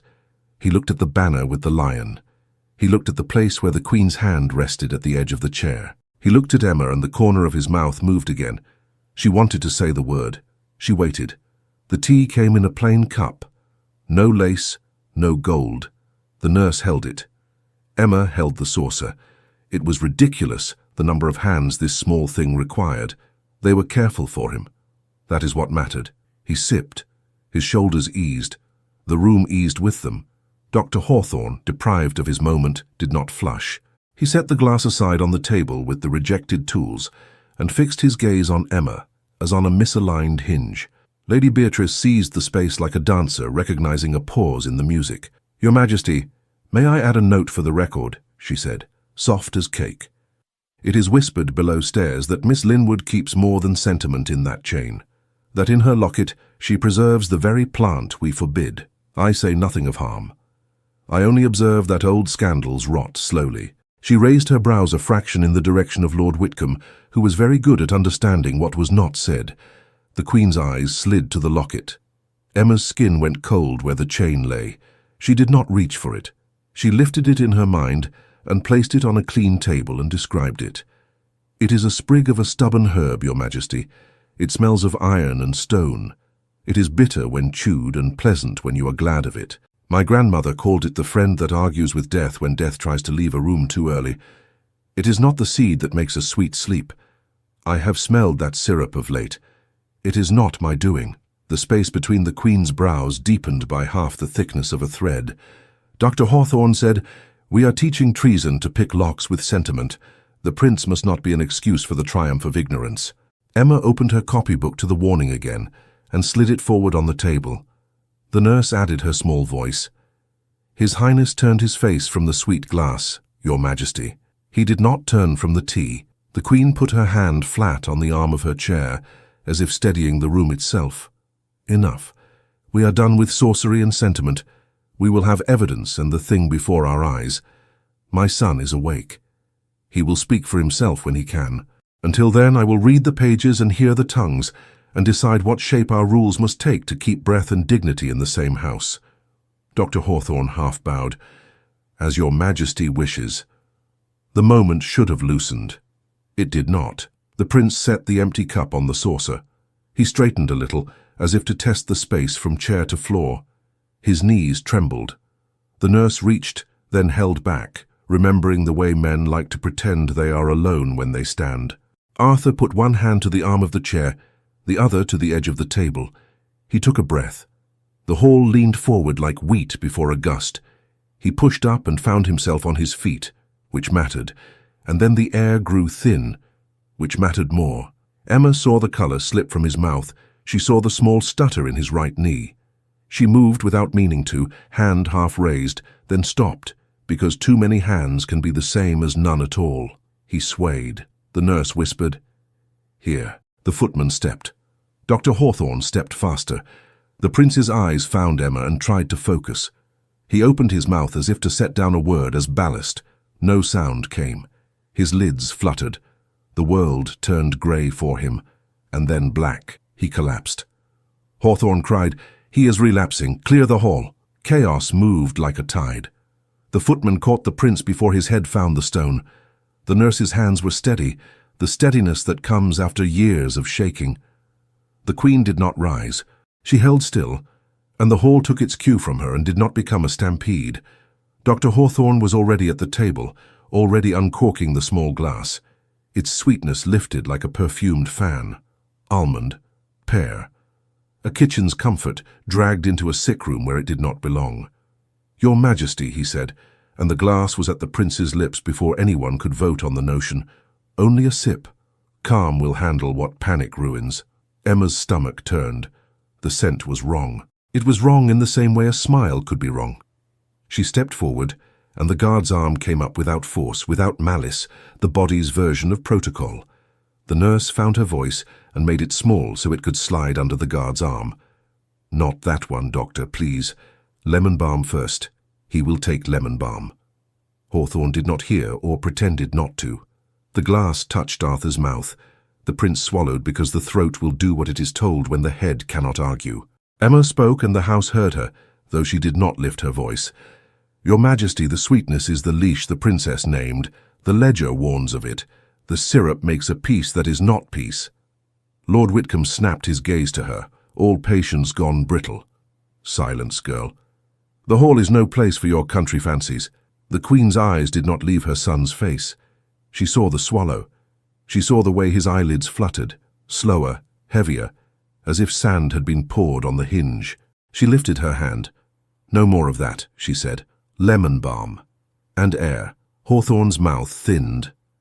He drew the glass back an inch, not in obedience, but because the moment had already had its way with him. He nodded to the nurse as if he had ordered it. The first tea had done its work already. Arthur's knees steadied enough to let him sit again. He breathed. He did not speak.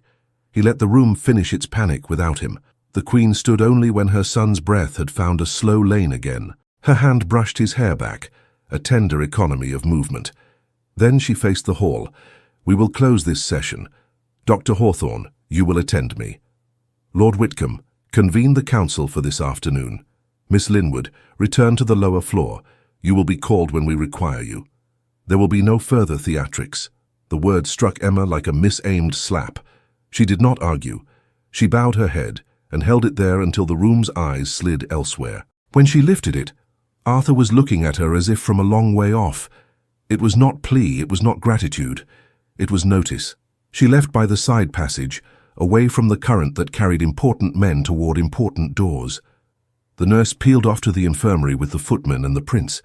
Mrs. Pierce found Emma's sleeve and squeezed once, brief and hard. "Breathe and move," she said. "Do not stall where rumor can collect around your ankles." They took the servants' stairs 2 steps at a time. The narrow walls made a different kind of pressure, the kind that keeps thoughts from echoing loud enough to frighten themselves. At the still-room door, Mrs. Pierce took out the key they shared. The key turned, and the lock felt wrong. It gave the way a tooth gives when it has been tampered with. Mrs. Pierce's eyes sharpened. She turned the latch and they stepped into a room that looked tidy at a glance and unfriendly on the second. The shelf where syrup sat had a new neatness, the kind children use when they have broken something and set it back together wrong. Emma went to the jars, to the files, to the places where she had learned to let her hands find what her eyes had not yet named. Her fingers came away sticky from a ring of dried sweetness under a stopper. She uncorked a file and smelled. The sweetness smiled at her with too many teeth. Mrs. Pierce knelt by the lower cupboard. The latch bore a fresh scratch, just enough to offend a person who notices such things. The ledger's hiding place under the flour bin was undisturbed, but the bin's muslin lay the wrong way, its fold facing the wall instead of the room. Emma's heart thudded twice too hard, and then remembered itself. She pulled the ledger free and turned with the care one uses carrying a child downstairs. She laid it on the table and flipped to the marked page with the warning. The torn edge was still torn.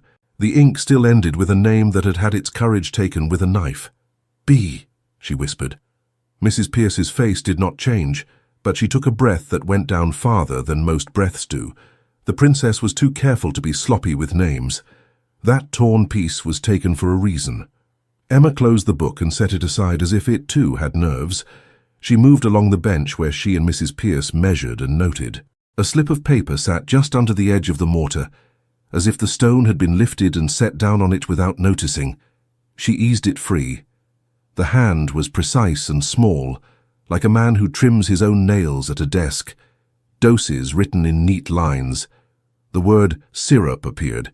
The measures increased and decreased as if someone adjusted them the way a ship's captain trims sail. The signature was not a name. It was an initial. P.H. Emma felt cold at the base of her skull, the place where fear puts its hand when it wants to turn ahead. She did not say the name aloud. Saying would not make it truer. Footsteps ran in the corridor outside the still-room, not the ordinary hurry of kitchens, the tight rhythm of duties that wear boots. Mrs. Pierce looked up like a hound that has decided the rustle is not a rabbit after all. "Take this," she said, and slid the slip of notes into the seam of Emma's copybook. "Do not tuck it in the ledger. Do not make our enemies' work tidy. Keep your own notes on your person. Hide nothing under flour again." Emma obeyed. She tucked the copybook under her apron, the string biting a little too low into her waist. She set the ledger back under the bin and turned the muslin the right way. The footsteps reached the door. It opened without a knock. Lord Whitcomb filled the frame as men who make a habit of occluding light do. 2 guards, formal but not cruel, flanked him. "Miss Linwood," he said, "the council will hear your explanation this afternoon. Until then, given the volatility of the household and the proliferation of unsanctioned substances, I find it prudent to have you confined." He held up a hand before Mrs. Pierce's mouth could do the sensible, dangerous thing it wanted. "This is not punishment. This is precaution. The optics require it." "Optics is a word for mirrors," Mrs. Pierce said, weary and unafraid. "Mirrors often tell the truth to those who avoid windows." Whitcomb's mouth gave a movement that could not fairly be called a smile. "Be that as it may, Mrs. Pierce, rules are what we have when truth goes missing under flour." He gestured. The guards stepped in, the soft clink of their buckles the only apology offered. Emma stared at his face and listened for the piece of humanity that might move if one pressed the right spot. She heard none. She looked at Mrs.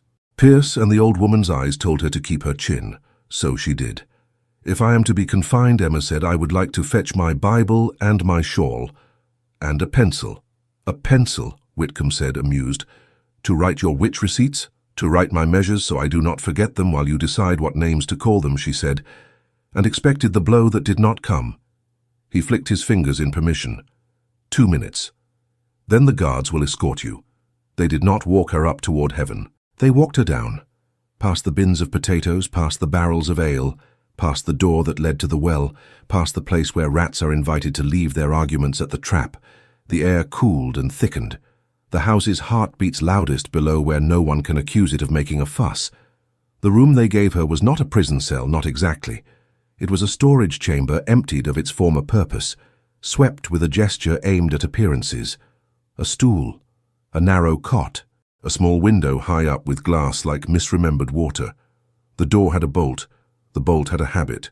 Emma set her shawl on the cot, with the dignity one gives to a feast, laid on a cracked plate. She set her Bible next to it. She kept her copybook under her apron, and did not ask to put it anywhere else. Lord Whitcomb stood in the doorway and gave her a look that tried to be kind and landed only near it. "If you are as innocent as you say, Miss Linwood, you will have your hour. If you are not, you will have your—" He let the word trail because finishing it would have made him complicit in ugliness, and he was careful to keep his hands clean of anything that did not polish. Mrs. Pierce had followed to the corridor's mouth and was held there by a guard who did not relish his work and did not shirk it either. "Child," she said, her voice a low bell, "I will carry your book in my mouth if I must. Keep your wits like a knife in your pocket. Do not show it unless you intend to use it." Emma nodded. She sat on the cot and placed her hands on her knees so they would not do something foolish like reach for a bolt and test it. Whitcomb nodded once, as if a ledger had been closed neatly. "Guards," he said. They stepped back. The door came to with a dull sound that does not imagine itself cruel. In the quiet that followed, Emma heard a small new noise. She thought at first it was a mouse, then she realized it was her own breath, learning the shape of a confined room. A moment later, something else scratched at the edge of hearing. She tipped her head. Fabric against wood in a narrow passage. A ribbon snagged where the stone meets the frame. She stood and looked up at the high window. On the sill, caught and held by a splinter, a shred of silk had lodged, pale as a petal. She reached up, stretched her fingers, and it fell into her palm. The color was the exact shade Lady Beatrice favored when she wished to appear innocent and only achieved attention. Emma closed her hand around it and felt the shape of a plan form in the empty space where fear had been. There was movement in the hall again, heavier this time, a different rhythm. A man who carries keys knows his own importance and lets the sound of it announce him. Emma slid the ribbon under the mattress. She put her back to the wall and watched the door. By order of the council, Lord Whitcomb said from the far side, "Emma Linwood, you will be confined until judgment." The door swung shut. The bolt fell. The key turned. Night dragged its cool hem along the stones. Emma learned the pattern of the guard steps by listening to the floorboards breathe. The small window gathered a square of moon and laid it high on the wall where she could not reach it. She held the pencil Mrs. Pierce had smuggled to her and wrote the day into her copybook. the way sailors make maps of coasts they cannot yet land upon. Footsteps shifted. Two voices, not one. The metal murmur of keys. The bolt moved with the softness of a man who does not want to hear himself betray his duty. She stood, heartbeat steady because she told it to be. The door opened a crack, then wider, and a figure filled it, taller than the guard, thinner than fear. Arthur stepped inside the room with the caution of a man entering his own life for the second time. Behind him, a footman, the younger one with the good boots and the bad habit of chewing his lip, kept watch on the corridor. His face held a decision he had made, and would only question when he was old and safe enough to enjoy regret. "Your Highness," Emma breathed, and the guard's breath caught in the hall, as if the name had pushed into him and asked for room. Arthur lifted a hand, not a command, a plea for quiet. He wore a plain coat and no ornament but a ring on a ribbon around his neck. Without the ornament of rank, he was almost ordinary, and that made him more himself than any robe could. "Tom will stand watch," he said, each word picked and placed on his tongue. He tilted his head toward the footman, who flushed at being named by a prince, and squared his shoulders like a boy about to shoulder a man's plough. "How did you—" Emma began, then closed her lips because questions spend time that could buy freedom. Arthur touched the ribbon at his neck and showed her the ring, a signet that carried an old lion's patient face. He looked at Tom, then at Emma. "Trade," he said, and managed the smallest curve of a smile. "Tomorrow I will ask my mother for it back. Tonight I am a thief." Emma's laugh was more breath than sound. "You should not be here." "I should be everywhere they say I must," he answered, and the words came smoother when he used them to push against something. "But I am here." He looked at her, as if cataloguing a face for a memory he meant to keep clean. He took one step closer, and then another. The room was small, and the distance shortened quicker than dignity likes. He did not crowd her. He stood in the place where a hand could have found a hand if both wished. "I wanted—" he began, then stopped because wanting is a tender verb in a house that does not respect desire. She saved him. "To know if I was safe," she said. "To see if the room is kind. To ask if I regret." He held her eyes. "Do you?" "No." The word left like a bird set free without looking back. "Do you?" He looked down at her hands, and then up again. "I remember a cup. I remember a word felt before it was spoken. Light. Candle. I remember waking to a room that knew my name even when I did not. I remember your face when they were saying arrest and bewitch, and all the words that try to drown a person in public. I do not know many things. I know this. I would rather be awake in trouble than asleep in peace that is not mine." Her throat tightened. He had not promised love. He had promised a kind of companionship harder to keep, truth in a room built of performance. He reached one hand toward the chain at her throat and stopped a breath away, asking with the halted gesture. She moved a fraction, enough, and he touched the locket lightly, as if it were an egg with a live thing inside it. His fingers found the place where the petal was missing. He looked at her and then at the locket again, not with shock but with a steady curiosity that made questions decent. "Someone took what they did not understand," she said. "A petal is small, but theft is theft. I do not think they wished to honor my grandmother when they made a keepsake into a tool." He nodded once. "Beatrice," he said, trying the name to see if it fit a hole in his memory. "B. The ledger."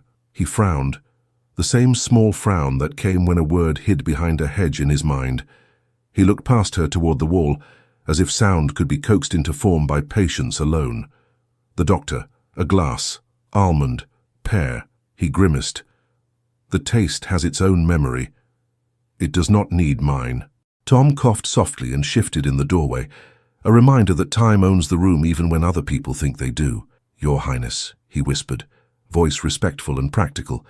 "If they come on rounds—" Arthur inclined his head in acknowledgement, then looked back at Emma and did something that looked like a decision straightening its coat.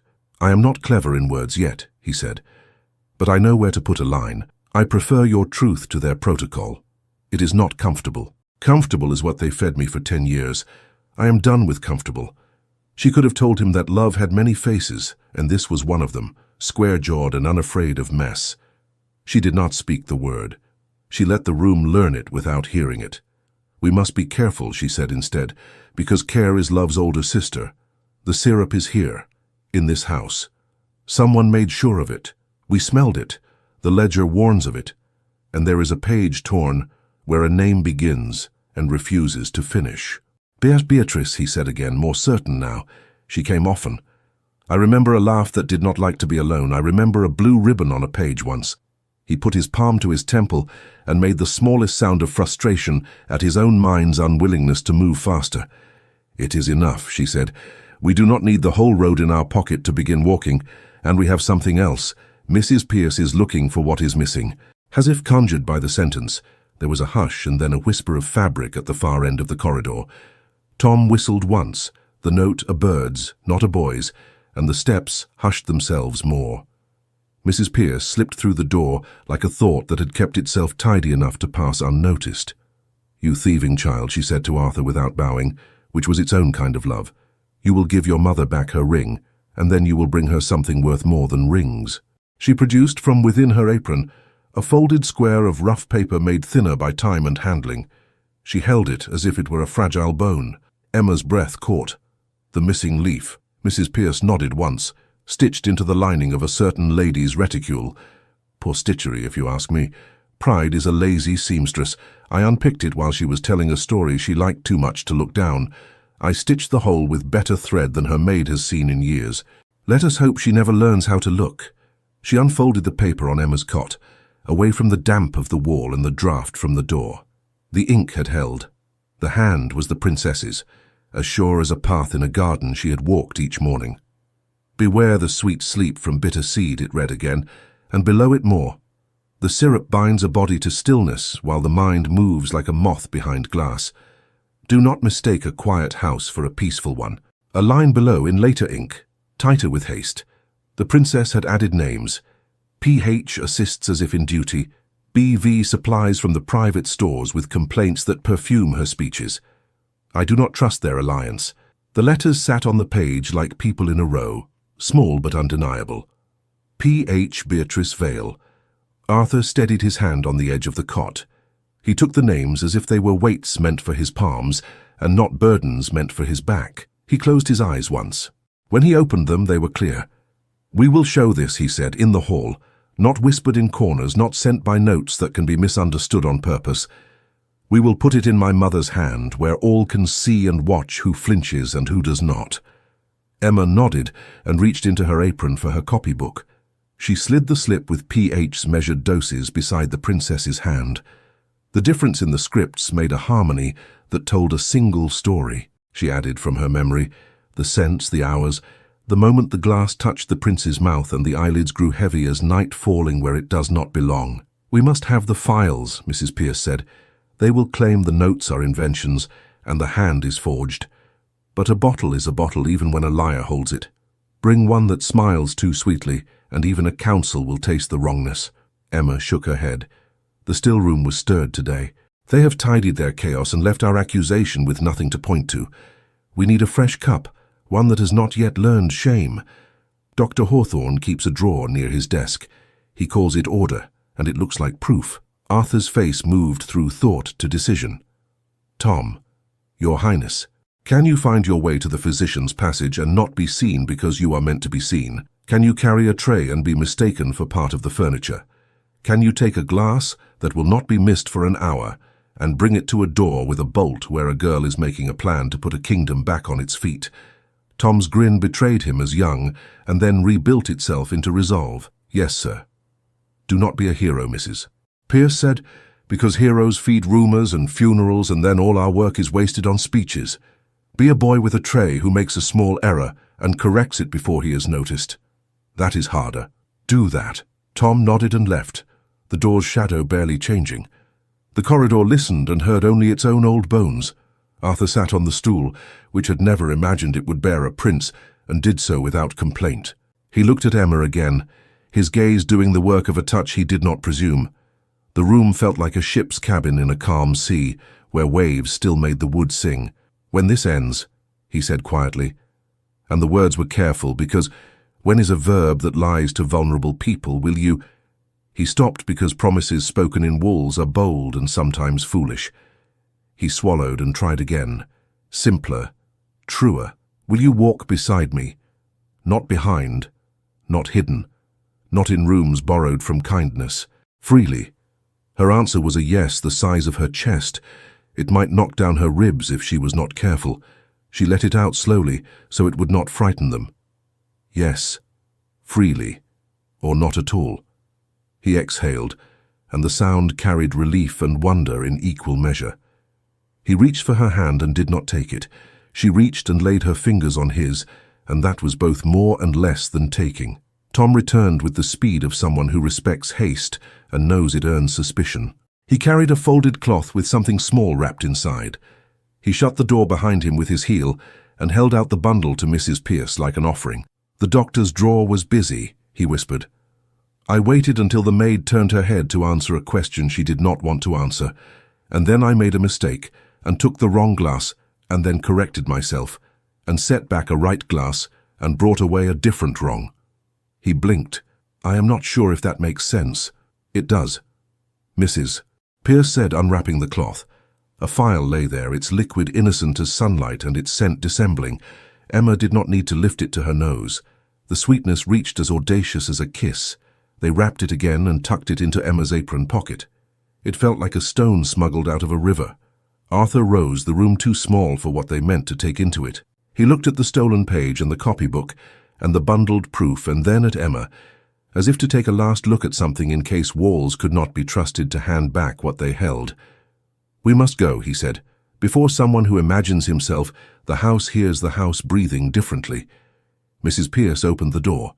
Tom stepped out and nodded once, the corridor clear. Arthur touched the ring at his neck, and then did what courage does when it has found its matching piece in another person. He set his jaw without hardness. They went the long way, because the long way is sometimes the safe way. Past barrels, past hooks, past the door where the sea sent its voice in skinny draughts. The bolt fell gently behind them when they left the storage room, as if in apology for holding her. At the chapel, where sound bends itself to tenderness, they paused. Arthur stood under the carved arch and breathed the air that had gathered every prayer said in that room for a decade. He put his hand on the rail as if greeting an old comrade. He looked at Emma. Light, he said. Candle, she answered, and the word felt like a vow spoken without rings.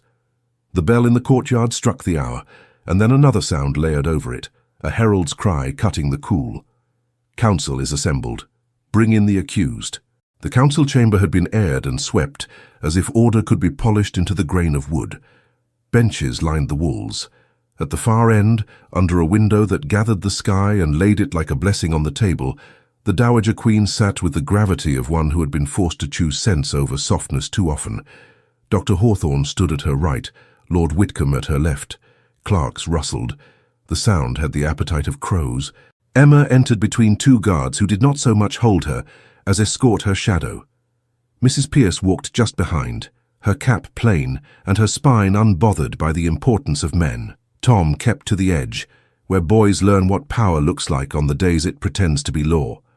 The nurse arrived with a little gasp, not from running but from the habit of breathing for two. She took a place near the rear and folded her hands as if to keep them from reaching to steady the whole room. Then the doors opened again and the air changed. Arthur crossed the threshold without a hand on his arm. He walked with the caution of a man who knows his body will ask for respect and the quiet pride of one who has decided he will not ask permission to stand. A murmur moved through the chamber like wind in barley. The Queen's eyes filled and did not spill. Your Highness, Lord Whitcomb began, rising a fraction as if the act might be contagious, the Council is grateful for your presence. We sit to determine whether Miss Linwood's conduct constitutes a danger to the realm's order. We sit, the Queen said, because truth is a guest that will not be made to wait on the stair. Proceed. Mr. Ellis read the charges as if they were weights he did not enjoy lifting. Dr. Hawthorne stood with his hands at ease, and his disdain folded small enough to fit in a pocket. Lady Beatrice entered late, blue ribbon at her wrist, an apology shaped like a smile ready should anyone notice she had kept them waiting. Emma stepped forward when called. She set her copybook on the table. She did not reach for her locket. She did not touch the place where the petal should have been. Your Majesty, she said, I gave a single drop of a tonic. I bring receipts and measures.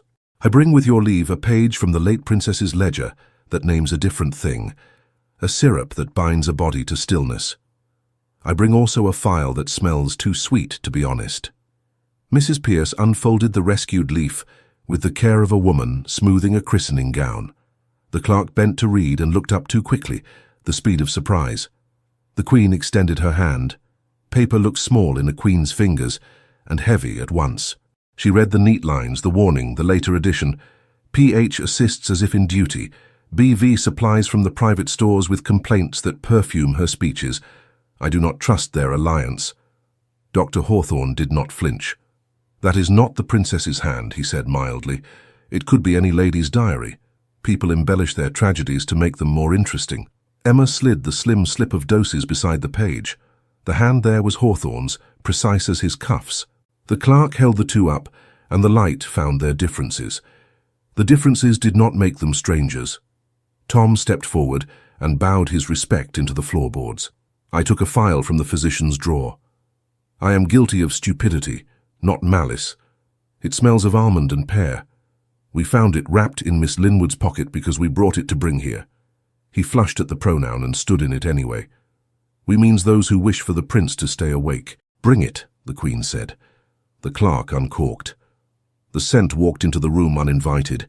Even those who did not know herbs knew tarts. Even those who did not know tarts knew pretense. Hawthorne's lips compressed. Your Majesty, this is theatrics. Smell is not science. A council is not a laboratory. We decide governance, not recipes. The nurse lifted her chin and found a voice meant to wrap around wounds. He turned from that smell today. He took lemon balm. He sat up. He did not drift. I have tended His Highness's mouth and lids and breath for 10 years. Today they were his. Not mine, not yours. Lady Beatrice tilted her head. The little movement said she had counted the exits and found none she liked. She stepped neatly into the narrowest doorway, the one that leads to performance. We are all grateful that His Highness's eyes have opened, she said, luminous with virtue. But we cannot let gutter-snipe bravado turn the court into a hedge witch's hut. If receipts are to be weighed, let us weigh also the receipts for ambition. She allowed the room to admire the shape of her mouth for a heartbeat. People have been dismissed from court for far less than touching the heir's lips with unknown things in the dark. Emma met her gaze. Unknown to you does not make them wicked, nor known to you make them good. The Queen raised a hand. Lady Beatrice, your ribbon is torn. Beatrice glanced down, the smallest crack. A sliver of blue hung where a neat edge should have been. Mrs. Pierce did not smile. Your reticule is mended better than last week, my lady, she said. It used to gape like a story with a hole. Curiosity pricks. I pricked back. The princess's leaf was tucked there. Poorly. I unpicked it. I returned your lining better than I found it. The paper I kept because it belonged to someone who no longer has pockets. A sound moved through the room that meant interest rising like heat. Beatrice regained her posture. I carry notes like any woman at court who wishes to remember little things. I do not read dead women's worries as law. The doctor and I are not conspirators. We are... Her eyes flicked to Hawthorne and found no rescue there. He had not prepared a duet. He had written a solo. PH, Emma said softly to the Queen. And BV, the princess, writes what she sees. She warns. You may scold her for the impertinence of knowing. But she knew. Doctor, Hawthorne's face changed as little as a rock face in winter. The change was there anyway. It was in the eyes. He stepped forward to the table, picked up the file Tom had delivered, and set it down again with a care that made it a confession. For 10 years, he said, I have stood between this house and despair.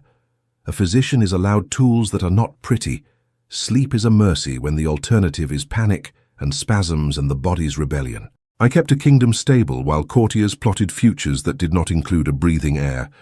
I may have erred. I did not betray. Lord Whitcomb tasted the air and found a scent he did not like. Doctor, he began, tone smoothing itself, surely we can find language less compromising. Beatrice moved that small, sharp movement beautiful women make when they fear a wave. The doctor asked for stores that were kept. I allowed them because I am not a coward when it comes to mercy. I did not poison anyone. I entertained guests. I read to the Queen. I soothed a prince whose mother could not bear to hear him not respond. She made a better story than truth, and tried to climb into it. The Queen rose.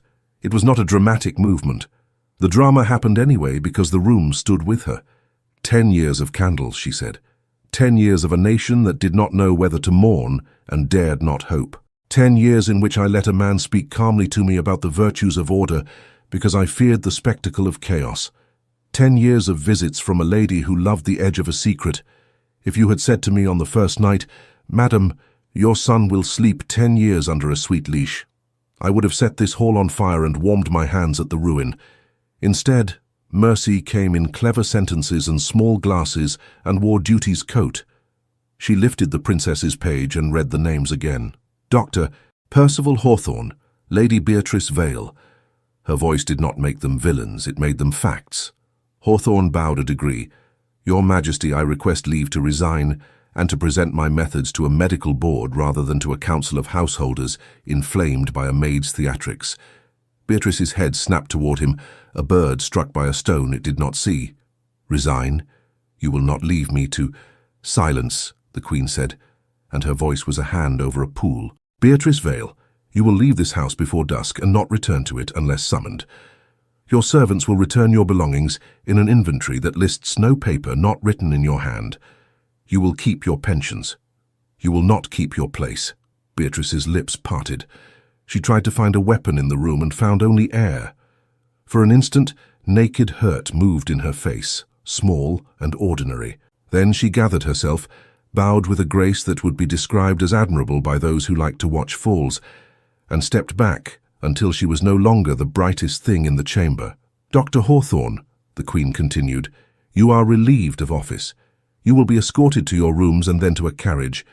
A magistrate will receive the files, the drawer, your notes, and your resignation. You will have your hearing. It will not be on your terms. Hawthorne inclined his head, as if the news were a course in a meal he had not ordered but intended to eat politely. Your Majesty. Lord Whitcomb cleared his throat with the sound of a man attempting to step backward without appearing to move. Your Majesty, the Council acted in good faith when it safeguarded the household. The Council, the Queen said, looked to a physician for science and to a lady for charm and forgot to look to a mother for consent. You will write the orders that correct this. Then you will write your own letter of retirement, citing an infirmity we will not specify. You have done your utmost. Your utmost is no longer enough. Whitcomb's face did not manage the trick of gratitude. It found obedience instead. As your Majesty wishes. The Queen turned to Emma.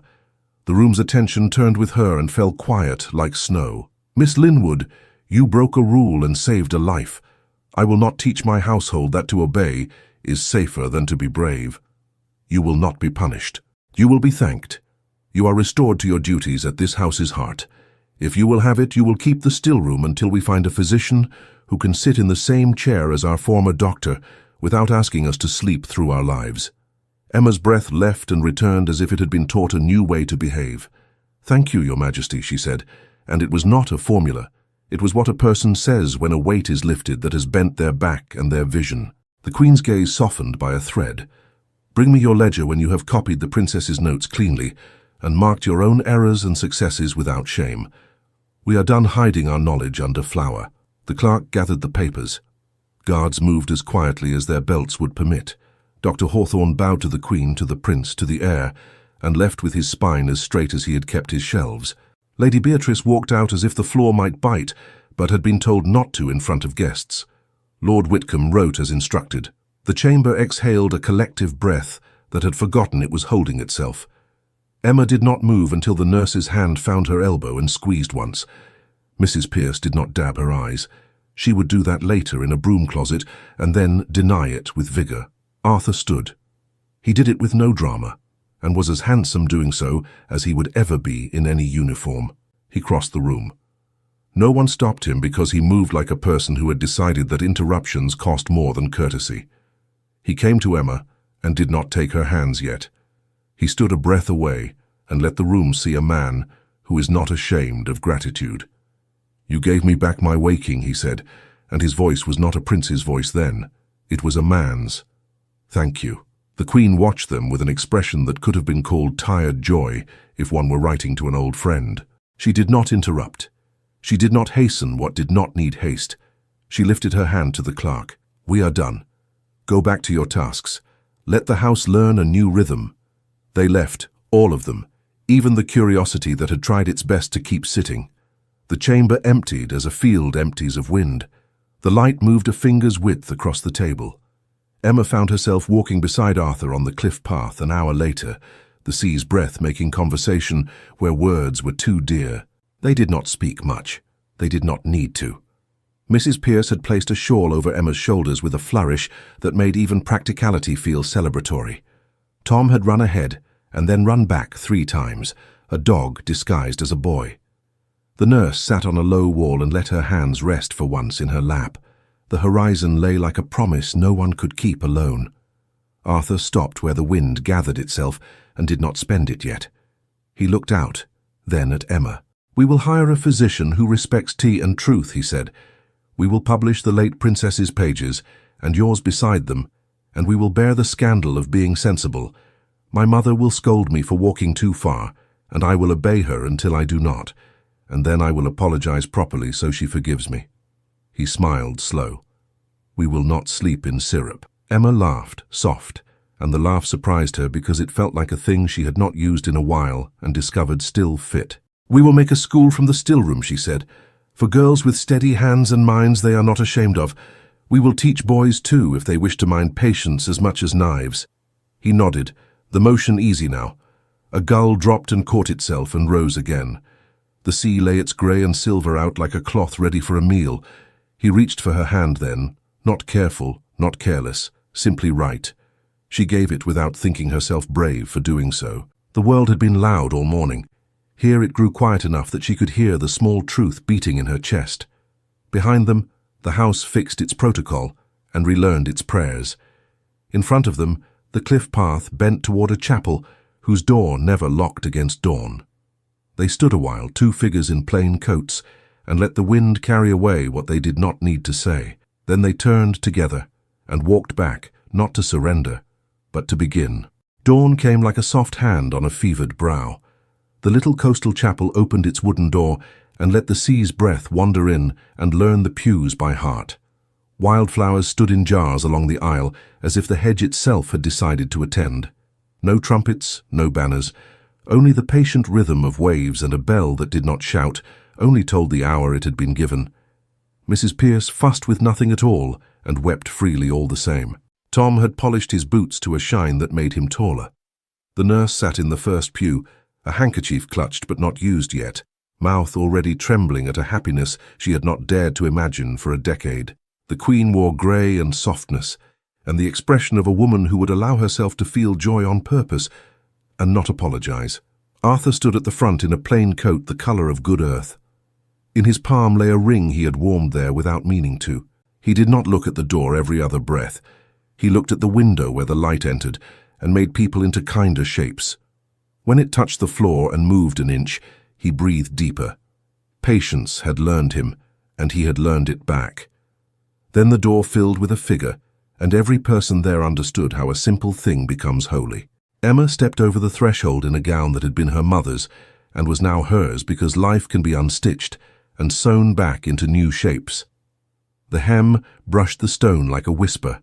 A sprig of rosemary nestled at her wrist, tied with the thinnest ribbon. Her hair was not made into a tower. It was gathered like a promise you intend to keep. She walked as she had always worked, steady, careful, certain of each footfall. When she reached the front, she did not drop her eyes as if before a throne.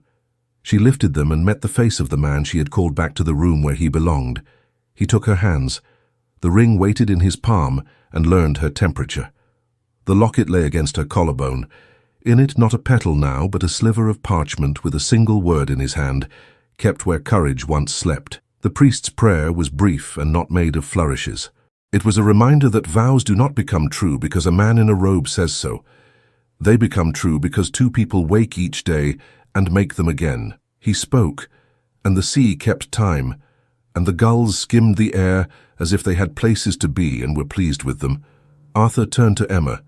His voice had shed its hesitation, not all at once, but in a way that made the room believe it would never run again from a word it needed. "I was taught to keep order," he said. "It let the wrong people sleep. You taught me to prefer truth. It keeps the right people awake. I pledge to you my hand and my hours. I pledge you my name, not as a shield, but as a place you may stand beside, not behind. I promise to choose you in rooms filled with law, and in kitchens filled with steam, and in gardens where nothing is behaving. I promise patience. I promise laughter when it tries to hide. I promise work. With you. Not over you. Not around you. With you. Emma could not keep the trembling from her mouth. It did not matter. She let it be what it was and made it part of the vow. I was taught to be useful, she said. It nearly taught me to be small. You made room for my truth on a table that did not expect to be set with it. I pledge to you my steadiness and my stubbornness, which is only courage when it has learned a tune. I pledge the still room of my mind. I pledge my hands and their measures. I promise to speak when silence would keep me clean but make us false. I promise to listen when words try to run faster than sense. I promise work. With you. Not under. Not above. With. He lifted the ring. He slid it onto her finger. It moved there as if the finger had been made knowing a circle would one day rest there. She took another ring from Mrs. Pierce's palm, warmed by tears and the old woman's fierce joy, and set it on his hand, which had held so much and was only just learning not to hold the past too tightly. Arthur turned his head toward the window. He looked at the square of brightness and at the candle by the rail. He smiled, small and real. Light, he said. Candle, she answered, and everyone who understood what could be contained in a single syllable closed their eyes and called it blessing. They kissed, not as a performance, but as the first line of a conversation they planned to continue for as long as breath permitted. The bell marked the moment without fuss. The sea outdid itself at being sea. Inside, Mrs. Pierce sobbed and laughed at once, which is how practical people celebrate when they forget to be practical. The Queen's hands, which had held a nation's grief, came together once, then again, very softly. Tom made a sound he would later deny, and the nurse put her head down and let herself have the luxury of feeling light. They walked out into the salt air as husband and wife, which are not words that make magic by themselves, but here they had become strong by being true. The cliff path waited like a long table set for two, then four, then a crowd. They did not travel far that day. They did not need to. The world had come to them and found them ready. In the weeks that followed, the house changed its habits, not by smashing them, but by teaching them new steps. The physician who came to sit where Hawthorne had sat did not bring syrup when he brought a chart. He brought his caution and asked the still room to lend him its patience. He read the princess's ledger and did not laugh. He read Emma's notes and did not flinch at the lines that named failures without shame. He wrote his own beside them in a hand that did not apologize for being a man who had learned from a woman.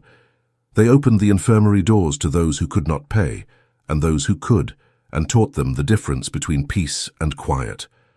Emma kept the still room and made it something else too, a school. Girls in plain gowns came with eager, sharp faces and the hands of people who have had to make do and were ready to make more. Boys came timid and then proud when they found that patience was a skill, not a softness. Emma set them to copying measures and recording errors as if errors were as valuable as successes. She told them not to hide truth under flour. She told them to smell their syrups and not be fooled by sweetness. The Queen came sometimes and watched from the doorway, her skirts gathered in one hand. She did not interfere. She did not direct. She stood and learned what it felt like to be a woman in a room where knowledge was not borrowed, but owned. Arthur stood beside Emma often, and not to bless what she did, but to join it. He carried baskets, not as a gesture, but because baskets need carrying. He learned the names of plants he had never been asked to visit. He tolerated rue and delighted in mint. He spoke in counsel from a chair that used to make him careful and now made him brave. He said, "We will weigh our rules against the ribs they press. If a rule keeps breath from a living body, it is a poor rule and must be rewritten." They published the princess's pages with a preface in the Queen's hand that said plainly, "A woman wrote this, a mother, a daughter, a student of ordinary miracles." The kingdom read and argued and then read again. Ministers frowned at the idea of printing a lady's notes. Bishops raised eyebrows at the liberty. Mothers bound the pamphlet in cloth and tucked it beside their Bibles. Apothecaries measured with better habits. Doctors scowled. and then stole phrases, and then stopped scowling. Lady Beatrice wrote from exile, and then stopped writing. Dr. Hawthorne spoke to men in dark coats in rooms that smelled of ink and slow judgment. He did not eat well. He slept perhaps for once, without syrup. Lord Whitcomb learned to fish and told lies to boys by a riverside, lies that did no harm, and gave him something like penance. Emma and Arthur returned to the chapel often, not because superstition enjoys being fed, but because gratitude does. They stood in the narrow square of sunlight when it found them, and learned the shape of their years. The world kept trying to return to pomp. They kept choosing simple. Their first winter as husband and wife arrived with a frost that drew feathers on the windows. They laid extra blankets where no one had laid them before. The still room smelled of rosemary and wood smoke and ink. The nursery, which had forgotten its purpose too long, remembered a little with the sound of a cradle someone had left for later. They did not hurry it. They did not count on it.